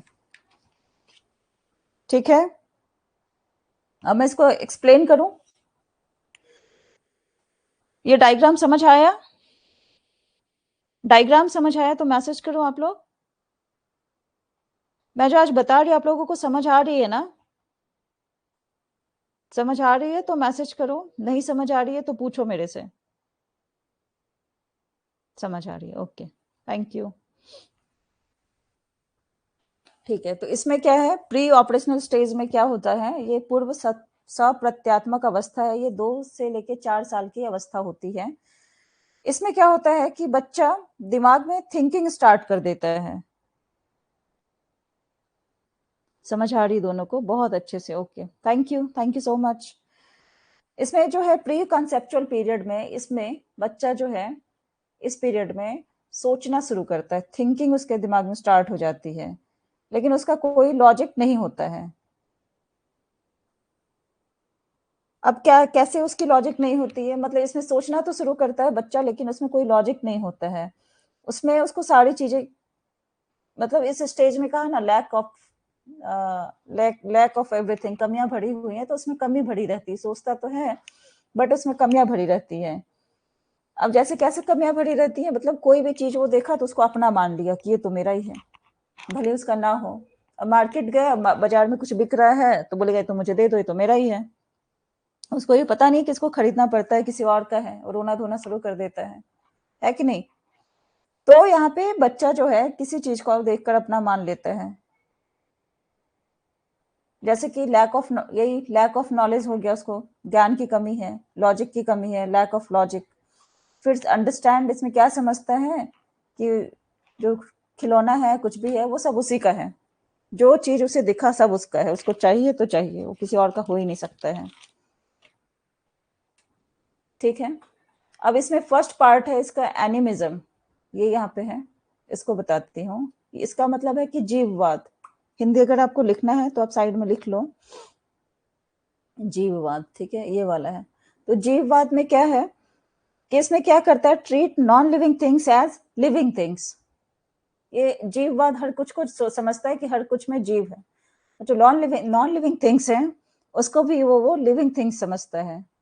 मतलब कि जैसे टेडी बियर जो है उसका गिरा दो तो समझेगा कि टेडी बियर को चोट लग गया है, आएगा बोलेगा देखो इसको चोट लग गया है, इसको बैंडेड लगा दो, इसको ऐसे कर दो, जिसको किस्सू ले लो, ऐसा करके बच्चे बोलते हैं। ठीक है, और क्या इसका एग्जाम्पल हो सकता है? अब मान लो कि दीवार में हम लोग कील ठोकेंगे, ठीक है, तो बच्चा सोचेगा कि दीवार में कील ठोक रहे हैं, तो जैसे हम लोगों पे ठोकेंगे तो दर्द होगा टच करने से, वैसे दीवार को भी दर्द हो रहा होगा। नॉन लिविंग थिंग्स उसको नहीं समझता है, तो उसको लगता है कि दीवार को भी चोट लग गया। नहीं है कि बच्चे को चोट लग जाता है तो लोग रिटर्न में ऐसे मार देते हैं कि क्यों मारा, ऐसे करके धप से दीवार को चोट कर देते हैं, तो उसे लगता है कि दीवार को भी चोट लग गया। और क्या एग्जाम्पल हो सकता है इसका?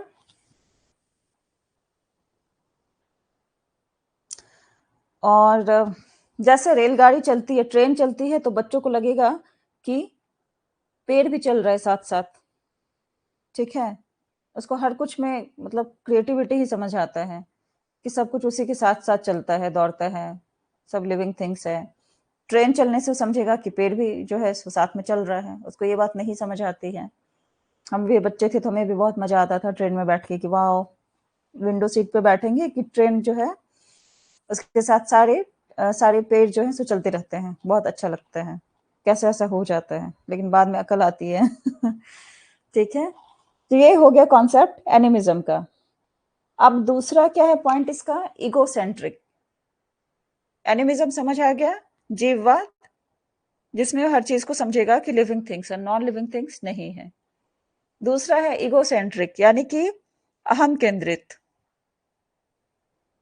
आत्म केंद्रित कह सकते हो, अहम केंद्रित कर सकते हो। तो इसमें क्या है, इगोसेंट्रिक किस में आएगा, थिंकिंग में आएगा, यानी कि चिंतन में। और दूसरा किस में आ सकता है, स्पीच में, भाषण में, जो बोलेगा और जो सोचेगा, उसमें इगोसेंट्रिक आएगा कि मैं हूं, मेरे अलावा कोई है ही नहीं। मतलब अपने अलावा किसी और के बारे में नहीं सोचता है वो। मतलब अपने आप की तारीफ करना। इस एज के बच्चे को आप देखो, 2 से 4 साल के बच्चे, आप बोलते हो वाह ये आपने कितने अच्छे से इसको किया, आप तो बहुत अच्छा पेंटिंग करते हो, है ना। भले ही उसकी पेंटिंग हो, वो एक मूवी नहीं थी मजनू साहब वाला पेंटिंग हो, लेकिन आप बड़ाई कर दो कि वाह आपने जो पेंटिंग किया वो बहुत अच्छा पेंटिंग, इससे अच्छा पेंटिंग तो हो ही नहीं सकता है, तो बच्चा खुश। क्यों? क्यों खुश? क्योंकि उसको अपने आप की तारीफ करवानी बहुत पसंद होती है। तो ये स्टेज है, ईगोसेंट्रिक स्टेज। इस स्टेज में बच्चे को लगता है कि वही सही है, उसी की माँ, मतलब वही सही है, माँ उसी की है, भाई बहन की नहीं है, टॉयज सिर्फ उसी का है।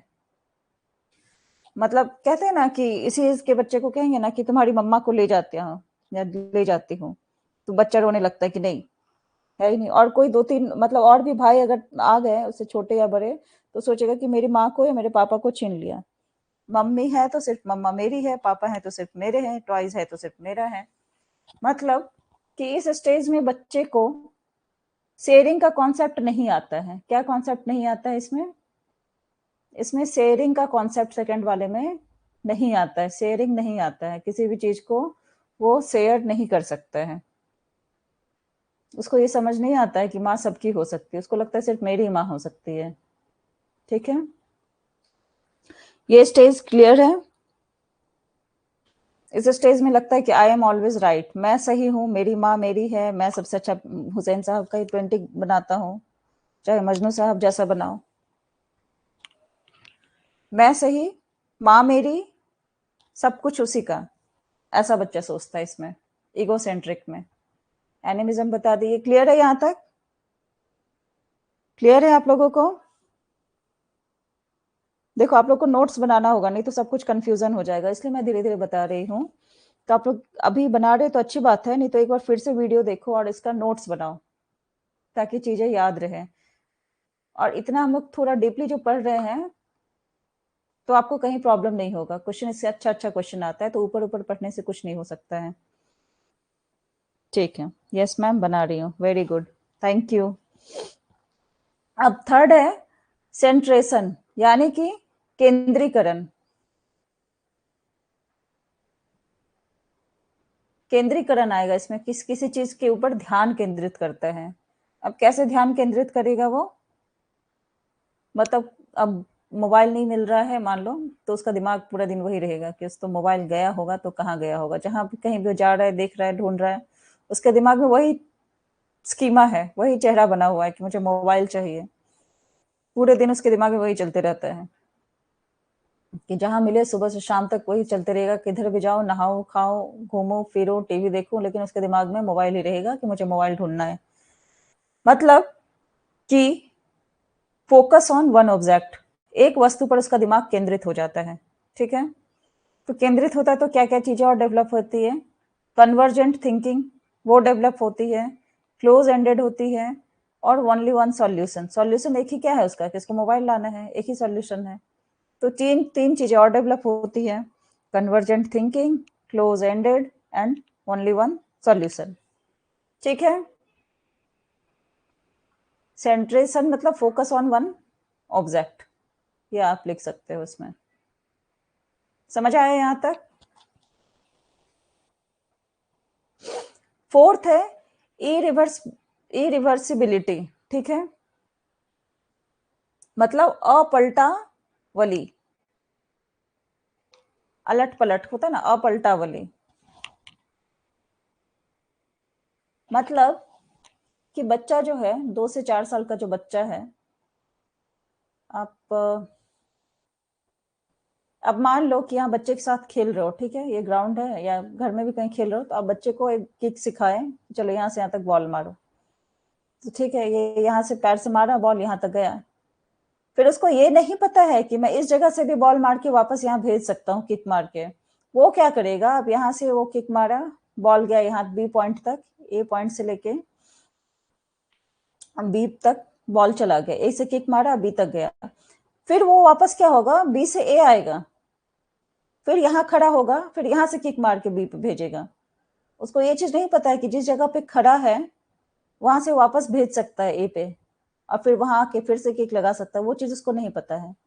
मतलब कि मतलब क्या कह सकते हैं, ABCD से उसको जेड तक पता है, जा सकता है, मतलब एक डायरेक्शन से इस एक डायरेक्शन में गया वो ना, ए से बी गया, लेकिन कहेंगे जेड से ए लिखो, लिखना तो अभी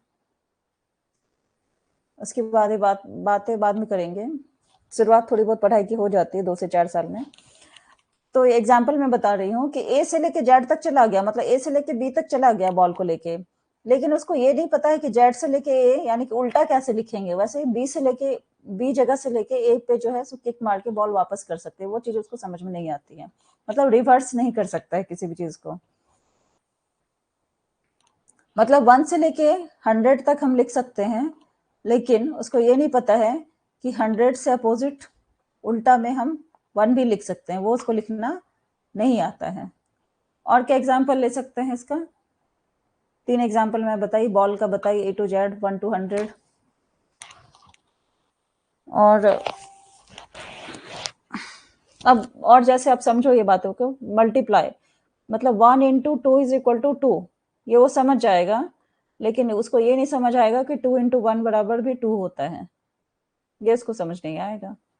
और क्या समझ सकते हैं, मतलब सिंपल वे में समझो कि वो घर से तो स्कूल जा सकता है, बट इसको स्कूल से घर जाने का रास्ता नहीं पता रहेगा।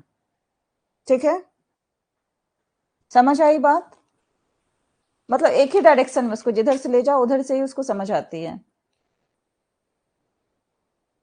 समझ आई? क्लियर है? ओके, अब फोर्थ वाला जो है इन इंट्यूटिव पीरियड यानी कि अंतर्दशी, इसका जो टाइम पीरियड होता है क्या होता है? ये फर्स्ट पार्ट तो कंप्लीट हो गया। ये इंट्यूशन से आता है, कहते हैं ना हमारा इंट्यूशन अच्छा है, हमारा अंतर्दशी अच्छा है। तो ये 4 साल से 7 साल के बच्चों के लिए ये बातें की जाती हैं। तो 7 साल तक आप देखोगे कि अगर आप एक बच्चे को इमेजिन करो तो वो इस एज में क्या क्या सीखता है। स्कूल ही जाता है तो प्लस माइनस डिवाइड मल्टीप्लिकेशन ये सब सीख लेता है। ठीक है, अब कैसे सीखता है इंट्यूशन से?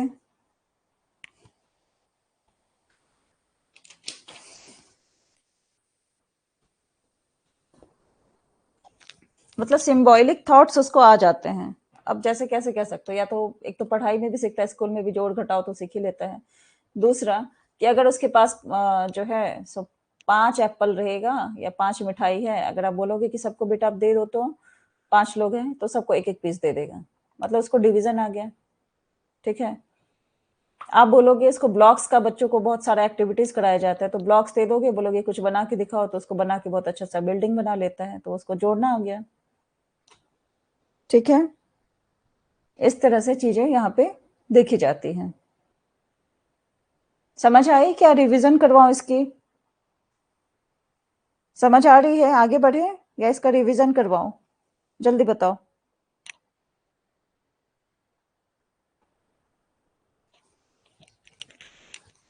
मैसेज करो आप लोग। यस, ओके, समझ आ गई। नेक्स्ट बढ़े। All clear, okay, thank you. Next है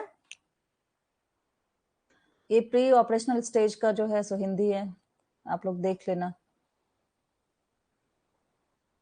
थर्ड है कॉन्क्रीट एंड फॉर्मल स्टेज।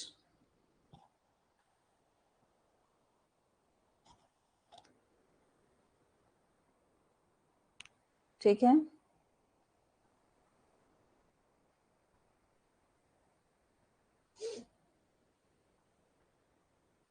अब यहाँ पे क्या होगा?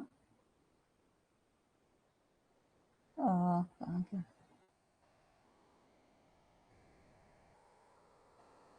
अब इस स्टेज में क्या आएगा? कॉन्क्रीट का हम लोग यहाँ पे देखेंगे। ये तो 3 और 4 की बात हो गई। Concrete, concrete operational.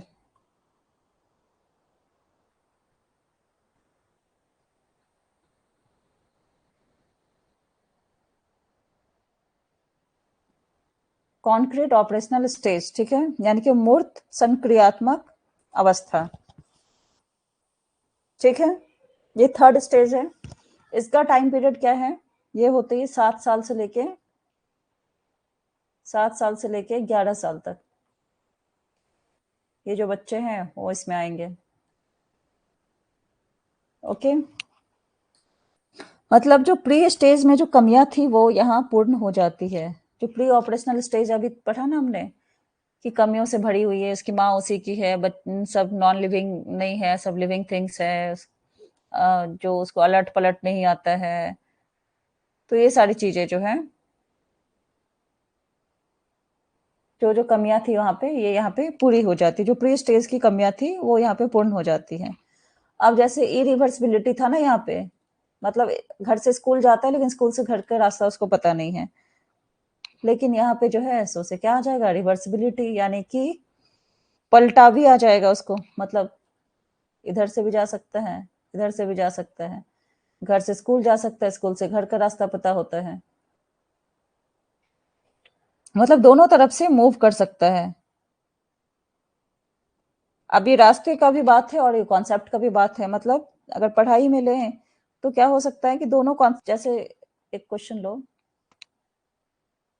a+b = 4, 7 से 11 साल के बच्चे के लिए ये है, तो वो क्या कर सकता है?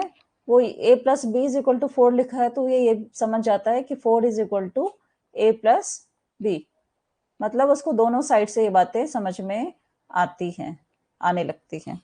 ठीक है,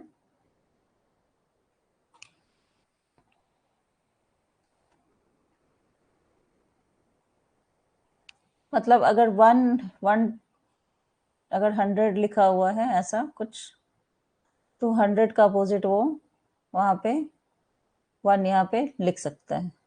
मतलब कि हर चीज को पलट सकता है, रिवर्सिबिलिटी उसको आ जाती है, पलटावी। क्लियर है? नेक्स्ट है कंजर्वेशन। ठीक है, रिवर्सिबिलिटी समझ आ गया कि रिवर्स में जा सकते हैं। रिवर्स गियर देखा ना, कार ड्राइव करोगे तो पीछे जाओ आगे आओ। ड्राइविंग किसको किसको आती है? 4 व्हीलर्स।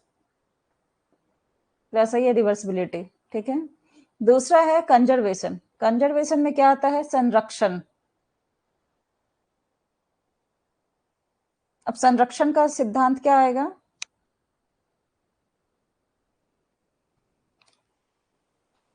अब मान लो कि इसमें क्या होता है कि जब आपका दिमाग तेज चलता है तो लिखने की गति धीमी हो जाती है। अभी आप मान लो आपका दिमाग बहुत तेज चल रहा है, ठीक है, अभी आप सब कुछ समझ रहे हो लेकिन आपके हाथ से लिखा नहीं रहा होगा। मैं बोल रही हूँ नोट्स बनाते चलो साथ साथ, तो आप लिख नहीं पा रहे होगे।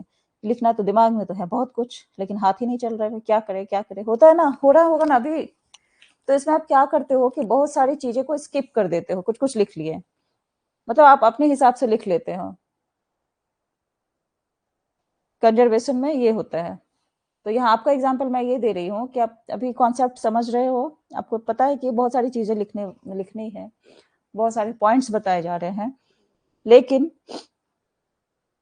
क्या होगा उसमें कि आपकी लिखने की गति धीमी हो जाती है और आप बहुत सारी चीजें जो है सो स्किप करना शुरू कर देते हैं। ठीक है ना? तो इसका मतलब क्या हुआ कि जब माइंड जो है, माइंड की स्पीड सोचने की, जब दिमाग के सोचने की स्पीड तेज हो जाती है और दूसरे सेंसेस जाने की, यानी कि ये लिखना जो है या दूसरा सेंस जो है वो कमजोर हो जाता है। ठीक है, अब जैसे मान लो कि कंजर्वेशन का एग्जांपल लो कि ये एक बच्चे को दिखाएंगे, एक बॉटल है या ग्लास है, इसमें 1 लीटर पानी भरा हुआ है, कोई बर्तन है,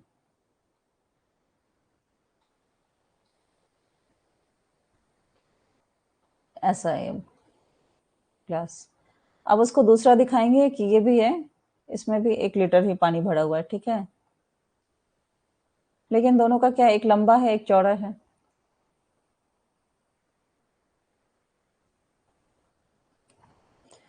तो इसमें क्या है कि अगर बच्चे से पूछेंगे किसमें ज्यादा पानी है, बताओ, 1 लीटर इसमें भी है और 1 लीटर इसमें भी है। तो अगर वो बता दिया कि ये जो ए वाला जो फिगर है, क्योंकि ये तो लंबा है, इसमें लग रहा है कि बहुत ज्यादा पानी भरा हुआ है, लग रहा है ना, तो अगर बच्चा बताया कि ये जो है ए को बिग समझ रहा है, तो इसका मतलब क्या है कि उसको लैक ऑफ कंजर्वेशन है, मतलब संरक्षण नहीं है उसके पास। तो वो कहाँ चला जाएगा? लैक ऑफ कंजर्वेशन से प्री ऑपरेशनल में पहुंच जाएगा ना, क्योंकि लैक वाला सारा स्टेज यहाँ पे था, ये देखो प्री ऑपरेशनल स्टेज, लैक था यहाँ पे, कमी थी, तो उसको नहीं समझ आ रहा है कि दोनों एक ही चीज नहीं है, उसको बराबर नहीं समझ पा रहा है, उसको लग रहा है कि ए वाले में ज्यादा पानी है, बी में कम पानी है, तो प्री ऑपरेशनल स्टेज में चला जाएगा। लेकिन अगर उसको बराबर समझ आ रहा है, मतलब ए बराबर बी अगर वो समझ रहा है कि दोनों में इक्वल पानी है, 1 लीटर है, किसी भी बर्तन में डालो पानी एक ही होता है, तो यानी कि इसको क्या आ गया? कंजर्वेशन आ गया। ठीक है, समझ आई ये बात? समझ आई?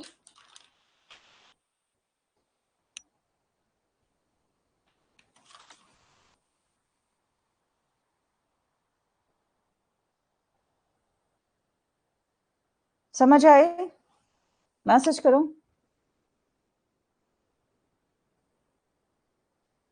Okay, thank you. तो कंजर्वेशन में क्या समझा? रिवर्सिबिलिटी में हमने समझा कि अलट पलट करके वो समझ जाता है, घर से स्कूल जा सकता है, स्कूल से घर आ सकता है, सॉल्यूशन मतलब कोई क्वेश्चन सॉल्व कर सकता है, इक्वेशन को उल्टा पुल्टा वो समझ सकता है कि ए इज इक्वल टू बी होता है तो बी इज इक्वल टू ए भी होगा। कंजर्वेशन में एक ही जैसा, जो दो बर्तन में पानी दिया है तो वो समझ रहा है कि अरे दोनों तो एक ही चीज है, बराबर ही है, चाहे कोई लंबा बॉटल हो छोटा बॉटल हो, तो बराबर समझ रहा है तो कंजर्वेशन में है। और अगर बोल रहा है कि इस ए में तो ज्यादा पानी है, बी में तो कम है, तो चला जाएगा फिर प्री ऑपरेशनल स्टेज में, उसका जो इस स्टेज में वो नहीं आया है, पिछला स्टेज में चला जाएगा। ठीक है, ये कंजर्वेशन हो गया। थर्ड वाला है लॉजिकल थिंकिंग। अब लॉजिकल थिंकिंग क्या आएगा? लॉजिकल थिंकिंग आ जाता है इस स्टेज में। अब बच्चे जो है, लॉजिकल थिंकिंग का बताती हूँ। मान लो कि उसे कुछ क्वेश्चन सॉल्व करने दिया जाए, ठीक है, सिंपल सा ये है।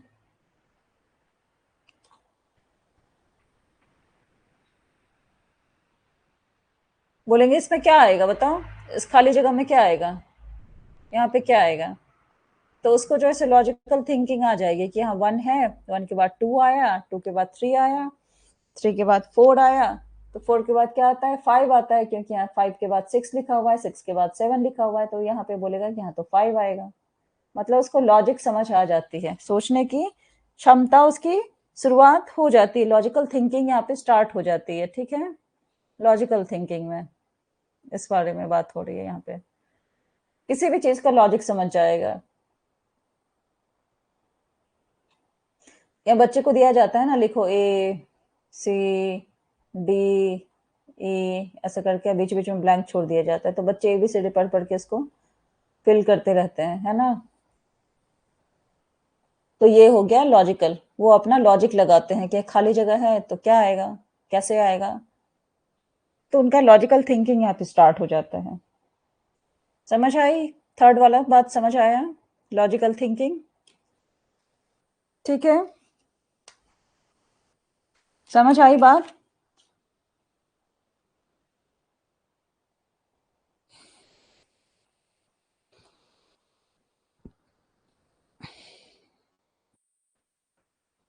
कोई दिक्कत हो रहा है, कुछ टफ लग रहा है? चलो एक दो मिनट आप लोग से बात ही कर लेते हैं, मुझे लग रहा है बोर हो रहे हो। चलो बताओ, कुछ प्रॉब्लम है तो मैसेज करो। नहीं समझ आ रहा है, समझ आ रहा है, या कुछ और बोलना है? 1 मिनट का टाइम है आप दोनों के पास, जो टाइप करके पूछना है पूछो, बताओ। नो नो, क्लियर है सब? पूजा आपका? All clear, okay, thank you Pooja. आप कहाँ से हो पूजा?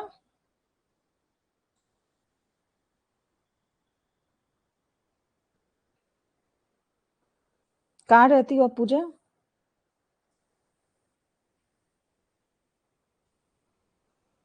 आपने नेट इसके पहले दिया है, ये आपका फर्स्ट अटेम्प्ट है? New Delhi, okay. आपने पहले भी क्लासेस ली हैं क्या?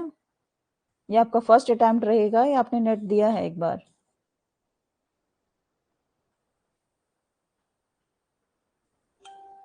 सायंतनी आप कहाँ से हो, और आपका फर्स्ट अटेम्प्ट है, आपने पहले दिया है या अभी स्टार्ट की हो प्रिपरेशन? पूजा आप भी बताओ।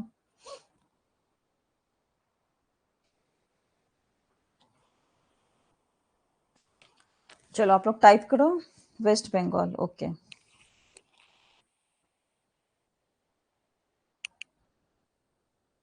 नेट दिया था, क्लियर नहीं हुआ, इस बार आपने दिया था? कितने मार्क्स आए आपके?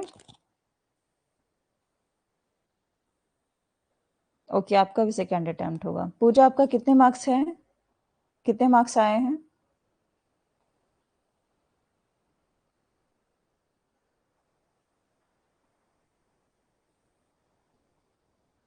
170, वेरी नाइस। तो आपने सेल्फ स्टडी की थी या क्लासेस कहीं लिया था? काफी क्लोज हो आप मेरिट लिस्ट के लिए, इस बार हो जाएगा, डोंट वरी।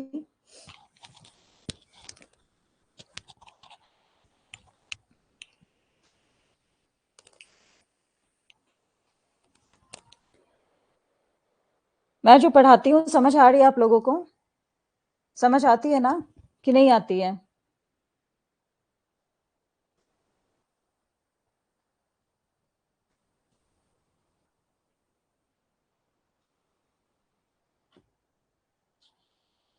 आपका भी अच्छा मार्क्स है, फिलर फॉर्म से ही क्लासेस ली थी, ओके।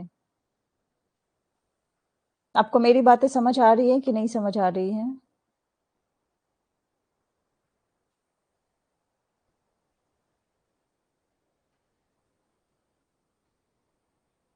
मैं भी, ओके। दोनों फिलर फॉर्म के स्टूडेंट्स, ओके, वेरी नाइस। आप बहुत अच्छा समझाते हो, थैंक यू पूजा।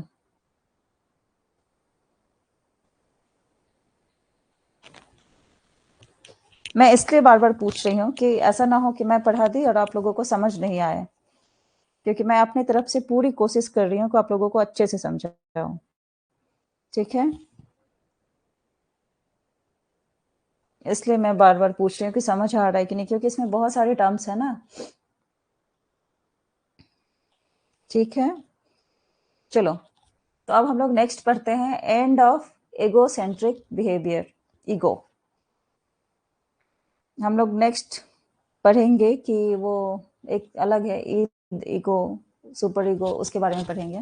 तो वैसे यहाँ पे है एंड ऑफ ईगोसेंट्रिक बिहेवियर, मतलब अहम केंद्रिता का अंत। तो अहम मतलब क्या था, इस वाले में आ जाओ, तो ईगोसेंट्रिक था ना कि माँ तो मेरी ही है, ये तो टॉय मेरा ही है, सब कुछ मेरा ही है, मार्केट जाओ तो सारा सामान तो मेरा ही है, किसी और का हो ही नहीं सकता, मुझे जो चाहिए वो लूंगा, नहीं तो मैं तो रोने लगूंगा। यही था ना ऐसा कॉन्सेप्ट। लेकिन इस स्टेज में क्या समझ आ जाती है बच्चों को, एंड ऑफ ईगोसेंट्रिक बिहेवियर, मतलब ईगोसेंट्रिक जो बिहेवियर था पिछला वाला, कि माँ तो मेरी है, खिलौना मेरा है, किसी और भाई बहन की नहीं है, वगैरह वगैरह, सबसे अच्छा मैं ही हूँ, तो वो चीज जो है यहाँ पे खत्म हो जाता है। मतलब कि उसे क्या आ जाता है, उसे शेयरिंग आ जाता है, उसको किसी भी चीज को शेयर करना आ जाता है। ठीक है, ऑलवेज उसको ये पता चल जाता है कि ऑलवेज राइट मैं नहीं हो सकता है, मैं रॉन्ग भी हो सकता हूँ, हमेशा मैं सही नहीं हो सकता हूँ, मैं गलत भी हो सकता हूँ। और वो चीजें दूसरे को देना सीखता है, अपना टॉय दूसरे को शेयर करना सीखता है, अपनी किताबें देना सीखता है, अपनी माँ को समझता है कि वो माँ और भी सबकी माँ है, और भी उसके भाई बहन उसकी भी माँ है, वो उनकी भी माँ है। तो ये चीजें उसे समझ आ जाती हैं। तो इस तरह से क्या होता है, उसका end of ego centric behaviour, उसके अहम केंद्रिता का अंत हो जाता है। ठीक है, समझ आया? अब फिफ्थ वाला है डिसेंट्रिक, मतलब इसको कहते हैं विकेंद्र, डिसेंट्रिक, हिंदी विकेंद्र, विकेंद्र। ठीक है, अब डिसेंट्रिक में क्या आएगा, जैसे डाइवर्जेंट थिंकिंग इसमें आएगा, मतलब कोई भी चीज है, मान लो किसी चीज के बारे में सोच रहा है, तो उसको समझ आ जाएगा कि ये तो या तो सही हो सकता है या गलत हो सकता है, ट्रू हो सकता है या फॉल्स हो सकता है। डाइवर्जेंट थिंकिंग में क्या आएगा उसको, डिसेंट्रिक, डी से डाइवर्जेंट, यहाँ ठीक है, इससे याद हम लोग हो जाएगा, डाइवर्जेंट थिंकिंग उसको आएगी। मतलब डाइवर्जेंट मतलब ऑल डायरेक्शन। देखो डी है डी सेंट्रिक, डी से डाइवर्जेंट, डी से डायरेक्शन, मतलब ऑल डायरेक्शन, ऐसे हम लोग इसको निमोनिक बना के याद कर सकते हैं। ठीक है, डाइवर्जेंट का क्या हिंदी होता है, कोई आप मुझे बता सकते हो? डाइवर्जेंट थिंकिंग जो है वो आ जाएगी ऑल साइड्स में, इसमें मतलब ओपन एंडेड आ जाएगी, मतलब वो चीजों को एक से ज्यादा पर्सपेक्टिव में देखना जानना शुरू कर देगा, कोई भी चीज के बारे में सोचना शुरू कर देगा, जानना शुरू कर देगा। ठीक है, मतलब कि अगर उसको ये चीज समझ में आ जाएगी कि अगर आज वो कोई कुछ फैसला लेगा तो उससे उसको फ्यूचर में कैसे मदद मिलेगी, अगर आज वो बोलेगा कि पापा लैपटॉप खरीद दीजिए तो उसको फ्यूचर में कैसे लाभ मिलेगा उससे, या आज वो एक किताब खरीदा तो उसको फ्यूचर में उससे क्या क्या लाभ मिल सकता है, या आज कुछ वो पढ़ा, कुछ जाना, कोई मूवी देखा, कहीं घूमने गया, तो फ्यूचर में उससे क्या उसको लाभ मिल सकता है। ठीक है, तो मतलब ये चीज फैसला उसको आ जाएगा कि ट्रू और फॉल्स का ऑल साइड्स ऑल पर्सपेक्टिव में हर कुछ को देखना शुरू कर देगा, सोचना शुरू कर देगा, और उसको ये चीज फैसला लेने में मदद मिलेगी, मतलब उसको समझ आ जाएगा कि जो आज वो डिसीजन लेगा वो उसको फ्यूचर में कैसे मदद करेगा। अब यहाँ का ही एग्जाम्पल मैं लेती हूँ कि आप सोच रहे होंगे कि पियाजे का तो 4 स्टेप्स है, ये मैम तो पता नहीं क्या क्या पढ़ाए जा रही है, तब से इतना घुस घुस के अंदर में घुस घुस के पढ़ाई जा रही है, इतना तो पूछेगा कि नहीं पूछेगा, पता नहीं क्यों इतना टाइम वेस्ट करा रही है, ऐसा सोचोगे ना आप लोग, सोचोगे क्या, सोचोगे कि नहीं, सोच रहे होगे कि इतना ये पढ़ा क्यों रही है इतना घुस घुस के, है ना? तो इसमें एग्जाम्पल मैं बता रही हूँ कि अगर मैं पियाजे आप लोगों को समझा रही हूँ, आप दोनों अभी क्लास कर रही हो, और भी जो जुड़े हुए हैं, तो वो सोच रहे हैं कि इतना डिटेल्स में क्यों बता रहे हो, शॉर्ट में बताओ ना। सिर्फ एक एग्जाम, मतलब सिर्फ आप यूजीसी नेट को ही कॉन्सेंट्रेट कर रहे हुए कि मुझे तो वो जो है वही एग्जाम क्वालिफाई करना है, ठीक है। लेकिन अगर आप ये समझोगे कि नहीं, नेट का जो पैटर्न है क्वेश्चन का वो इतना बेसिक नहीं आता है, थोड़ा हाई लेवल का भी आता है, अभी तो बहुत अंदर से चीजें आती है, तो समझा रही है मैम तो अच्छा समझा रही है, अगर इसमें नहीं काम आया तो किसी और एग्जाम में काम आ जाएगा, इसमें किसी और कहीं किसी को समझाने में काम आ जाएगा। मतलब अगर हम समझेंगे कि ये समझने से मुझे कहीं ना कहीं से हेल्प मिलेगी, ना ही एग्जाम की सिर्फ बात है, एग्जाम में आ गया तो अच्छी बात, नहीं आए तो भी, लेकिन और भी एग्जाम है या और भी बहुत सारी चीजें उसमें मुझे काम देगा, तो ये चीज यहाँ पे क्या आ जाएगी, डिसेंट्रिक, ठीक है। ये एग्जाम्पल था डिसेंट्रिक। यस मैम, बहुत अच्छे से समझाते हो साइंस में, thank you, thank you science में। बस मेरी यही कोशिश रहती है कि मैं जो समझाऊं आप लोगों को समझ आ जाए। आप लोग मुझे ऐसा लिख के दे रहे हो कि आप लोगों को समझ आ रही है, आप बहुत अच्छे से समझाते हो, तो मेरे लिए ये बहुत बहुत बड़ा पुरस्कार है, गिफ्ट है। Thank you so much. मेरी मेहनत जो है समझूंगी कि फल मिलेगा मुझे। अभी कॉन्सेप्ट समझ आ रहा है, नेक्स्ट टाइम नेट जेआरएफ का रिजल्ट आप लोग दिखाओगे मुझे, ठीक है। God bless you all the best. तो ये यहाँ पे समझा रही थी कि एग्जाम्पल जो मैं बताई वो डिसेंट्रिक का आएगा, मतलब विकेंद्र का। सेंटर से हम लोग थोड़ा बाहर जा रहे हैं, आपको लीव करना है। एक और बचा हुआ है, मैं बता दूं क्या जल्दी से, और 10 मिनट लगेगा, 10 मिनट में मैं समझा देती हूँ जल्दी से, ठीक है। 12:43 हुआ है ना, अब 10 मिनट रुक जाओ और, ठीक है। अब इसका जो है सिक्स्थ वाला बता रही हूँ, ये 5 कंप्लीट हो गया, सिक्स्थ है इंडक्टिव रीजनिंग। इंडक्टिव रीजनिंग क्या हो गया, आगमनात्मक तर्क शक्ति, आगमनात्मक आगमनात्मक आगमनात्मक तर्क शक्ति इसको कहते हैं। मतलब इसमें पहले चीज को क्या करेगा, चीजों पे लॉजिक लगाएगा, ठीक है, फिर एग्जाम्पल से अपना रूल बनाएगा।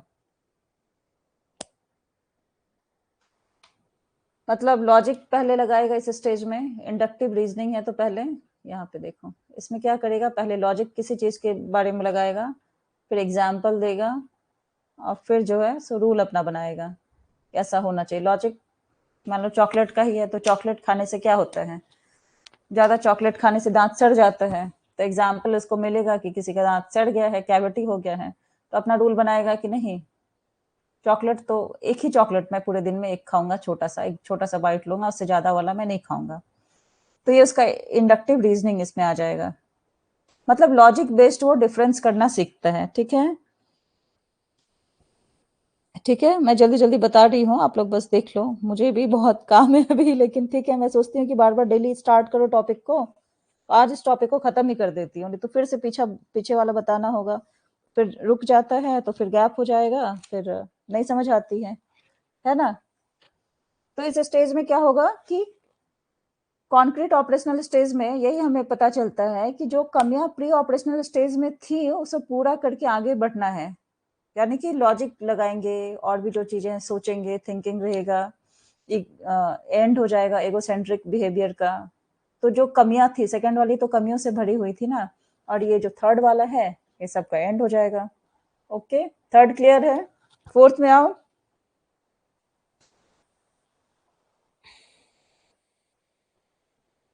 पूरे फॉर्म में आ जाएगा। ओके, अब फोर्थ वाला है फॉर्मल ऑपरेशनल स्टेज, यानी कि इसका टाइम पीरियड कहाँ से आएगा, 11 वर्ष से लेके 15 वर्ष तक।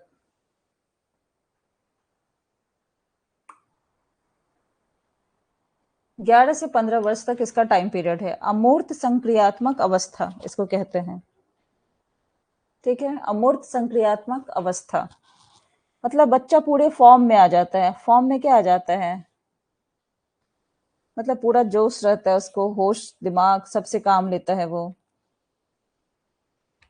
ठीक है।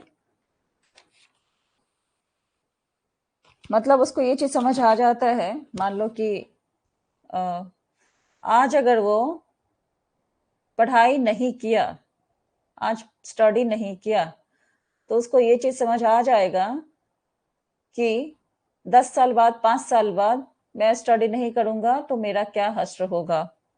ये बात उसको समझ आ जाएगी। आज और कल का फ्यूचर जो है उसको समझ आने लगेगा, क्या डिफरेंस है। ठीक है, ये चीज उसको समझ आने लगेगी। अब देखो ये एब्स्ट्रैक्ट क्या है, इसमें फ्यूचर के बारे में हो जानेगा।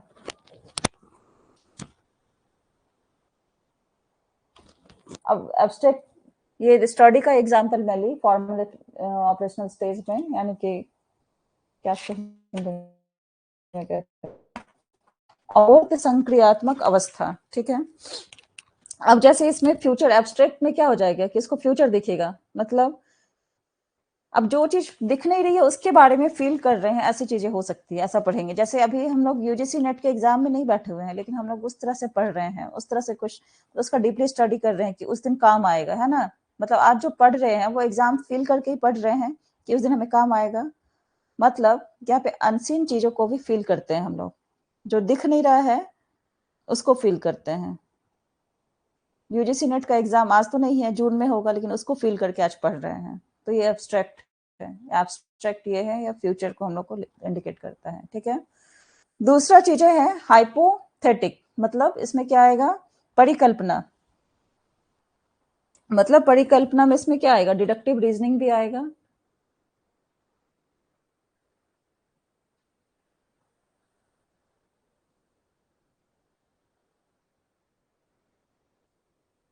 डिडक्टिव रीजनिंग, ठीक है, N G, okay, deductive reasoning है, ओके, NING है, लोग देख लो। इसमें क्या है, मतलब परिकल्पना है, निगमन है। मतलब इस स्टेज में बच्चों को क्या आएगा, अब 11 से 15 साल का बच्चा, 15 साल का बच्चा क्या हो, 10th क्लास में रहता है मोस्टली, 14-15 साल में। ठीक है, तो उसमें इसको क्या आएगा, मान लो कि मैथ्स का कोई सवाल है, मतलब कि मान लो कि कोई इक्वेशन मैंने बताया, अभी इंटीग्रेशन भी मैथ्स में होता है, डिफरेंशिएशन भी आ गया 9th-10th में, या कोई इक्वेशन बताया कि a प्लस मतलब x plus Y is equal to 4xy, और कोई कुछ एग्जाम्पल दे दिया, जैसे कुछ भी एक क्वेश्चन रहेगा कि रिलेट करके इसको बनाओ। तो मैथ्स का सवाल जो है वो जिसे किसी ने नहीं समझाया होगा उसे भी वो सॉल्व कर लेगा, समझ आ जाएगा उसको कॉन्सेप्ट से। वो थ्योरी, पाइथागोरस थ्योरी बताएंगे उसको, P square plus B square is equal to H square, ये है ना, P square plus B square, P B H, मान लो पी है, ये बी है, ये एच है।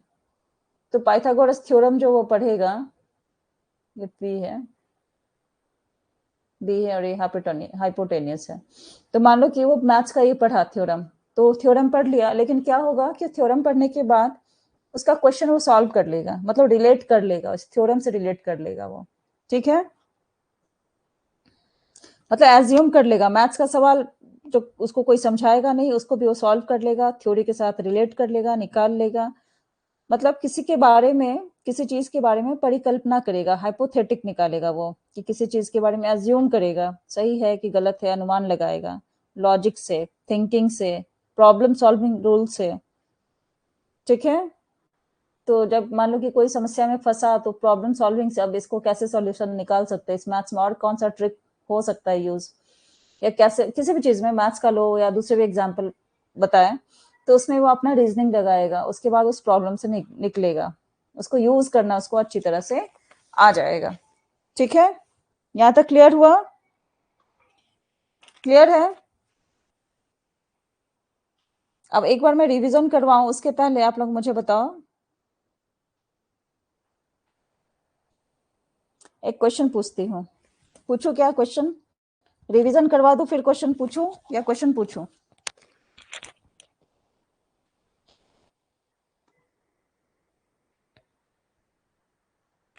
पूछू क्वेश्चन में, ठीक है। In which stage the child learns to do tabulation, classification and simulation? किस स्टेज में बच्चा जो है किसी भी चीज के बारे में टेबुलेशन सीखता है, क्लासिफिकेशन जानता है, सिमुलेशन जानता है। प्री ऑपरेशनल स्टेज पहला है, दूसरा है प्री कॉन्सेप्चुअल स्टेज, तीसरा है कॉन्क्रीट ऑपरेशनल स्टेज और चौथा है फॉर्मल ऑपरेशनल स्टेज। क्वेश्चन मैं बोल रही हूँ, उसी से आप सुनो। फिर से बोलूं? In which stage the child learns to do tabulation, table बनाना जान रहा है, टेबुलेशन, क्लासिफिकेशन एंड सिमुलेशन। कौन सा में? प्री ऑपरेशनल स्टेज में। प्री कॉन्सेप्चुअल स्टेज है बी, थर्ड है कॉन्क्रीट ऑपरेशनल और फोर्थ है फॉर्मल ऑपरेशनल। किस स्टेज में वो सीखता है?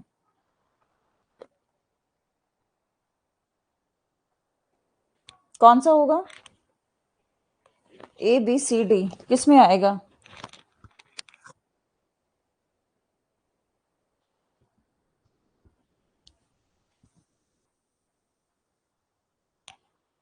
पूजा आंसर दो आप, क्या आएगा? ऑप्शन सी है कॉन्क्रीट ऑपरेशनल और डी है फॉर्मल।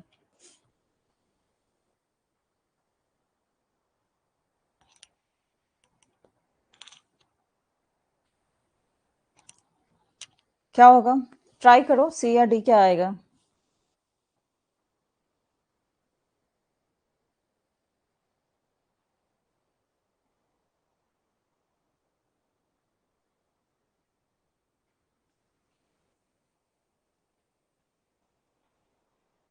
जल्दी बताओ।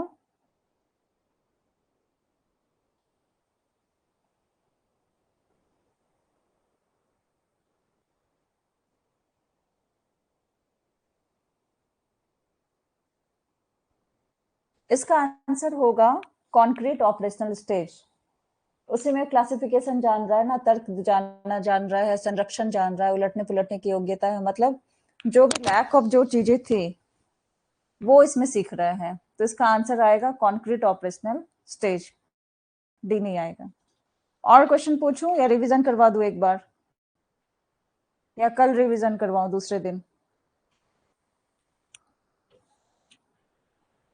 एक रिवीजन करा दूं या नेक्स्ट क्लास में रिवीजन करवाऊं इसका? बताओ आप लोग जल्दी, क्लास एंड कर दूं।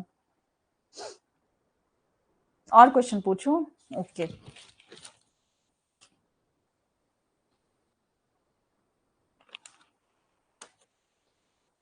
और पूछती हूँ, रुको।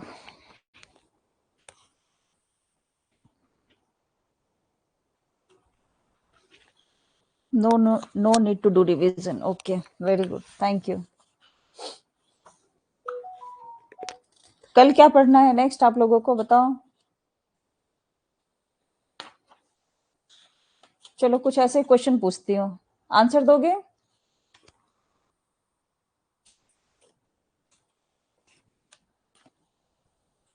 चलो बेसिक बेसिक पहले पूछती हूँ। ग्रोथ एंड डेवलपमेंट आर, ठीक है, ग्रोथ एंड डेवलपमेंट आर, क्या साइड growth and development? First, not related to each other. Second है independent of each other. Third है correlated and dependent on each other. And D है none of the above. क्या है?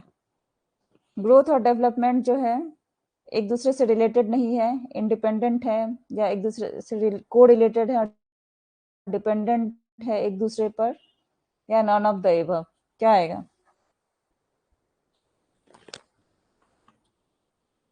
A B C D क्या आएगा उसमें? पूजा बताइए।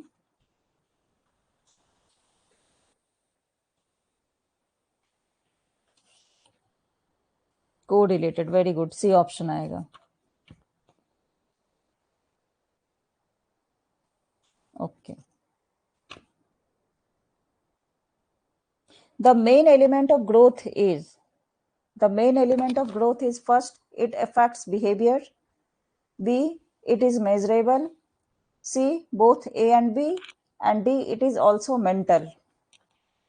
Main element of growth का क्या आएगा? बिहेवियर को इफेक्ट करता है, ए है, दूसरा है कि ये मेजरेबल है, थर्ड है बोथ ए एंड बी, और डी है इट इज ऑल्सो मेंटल। क्या आएगा?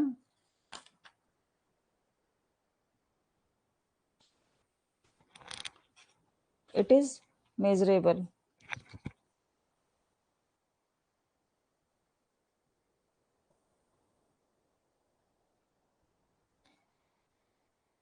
ओके। इट अफेक्ट्स बिहेवियर क्यों नहीं होगा? वो भी तो हो सकता है ना, मेजरेबल के साथ वो बिहेवियर को भी तो अफेक्ट कर सकता है, ग्रोथ।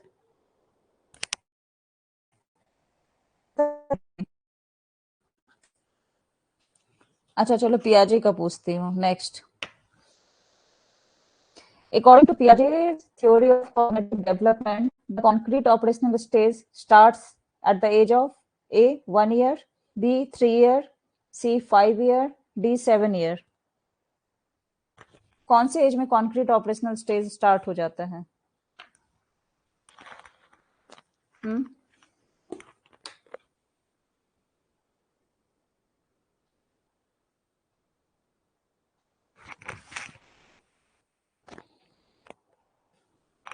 7 से 11 साल, तो 7 years। Very good. तो मैं नेक्स्ट क्लास में इसके कुछ पीवाईक्यू करवाऊं या अगला अगला टॉपिक पढ़वाऊं? बताओ बताओ, पियाजे का कुछ पीवाईक्यू करवाऊं क्या क्लास में, या नेक्स्ट टॉपिक पढ़ाऊं? जल्दी बताओ।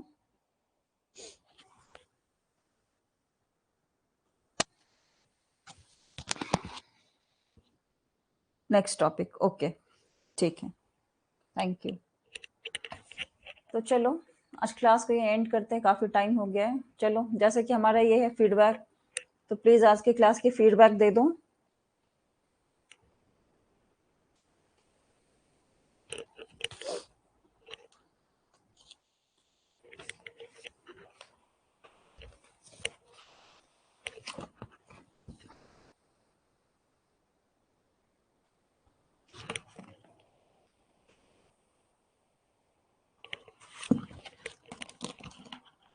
ये थर्ड वाला करेक्ट है, 7 years होगा।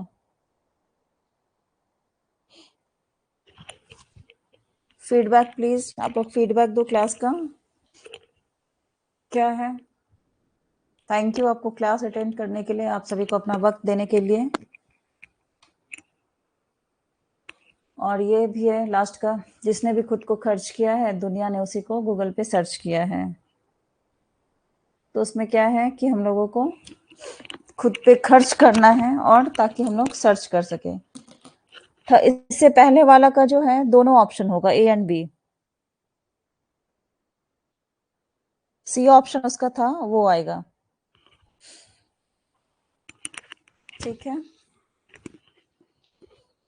ओके। तो चलो फीडबैक दे दो जल्दी से, और आप लोग भी फ्री हो जाओ। थैंक यू सो मच सभी को क्लास अटेंड करने के लिए। आप लोग नोट्स बना रहे हो ना?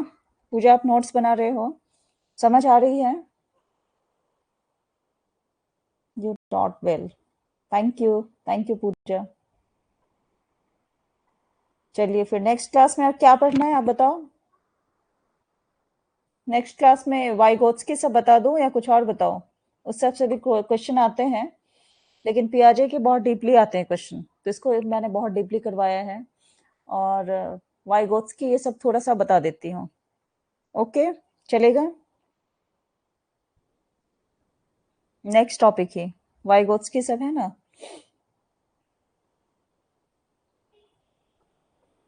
ओके ठीक है पूजा, तो फिर क्लास एंड करती हूँ।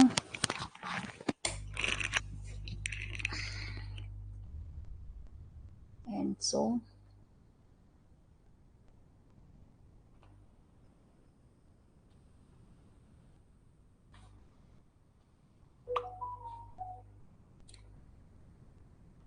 Okay bye. Class is on Monday. Yes, Monday को क्लास है। Okay bye, take care.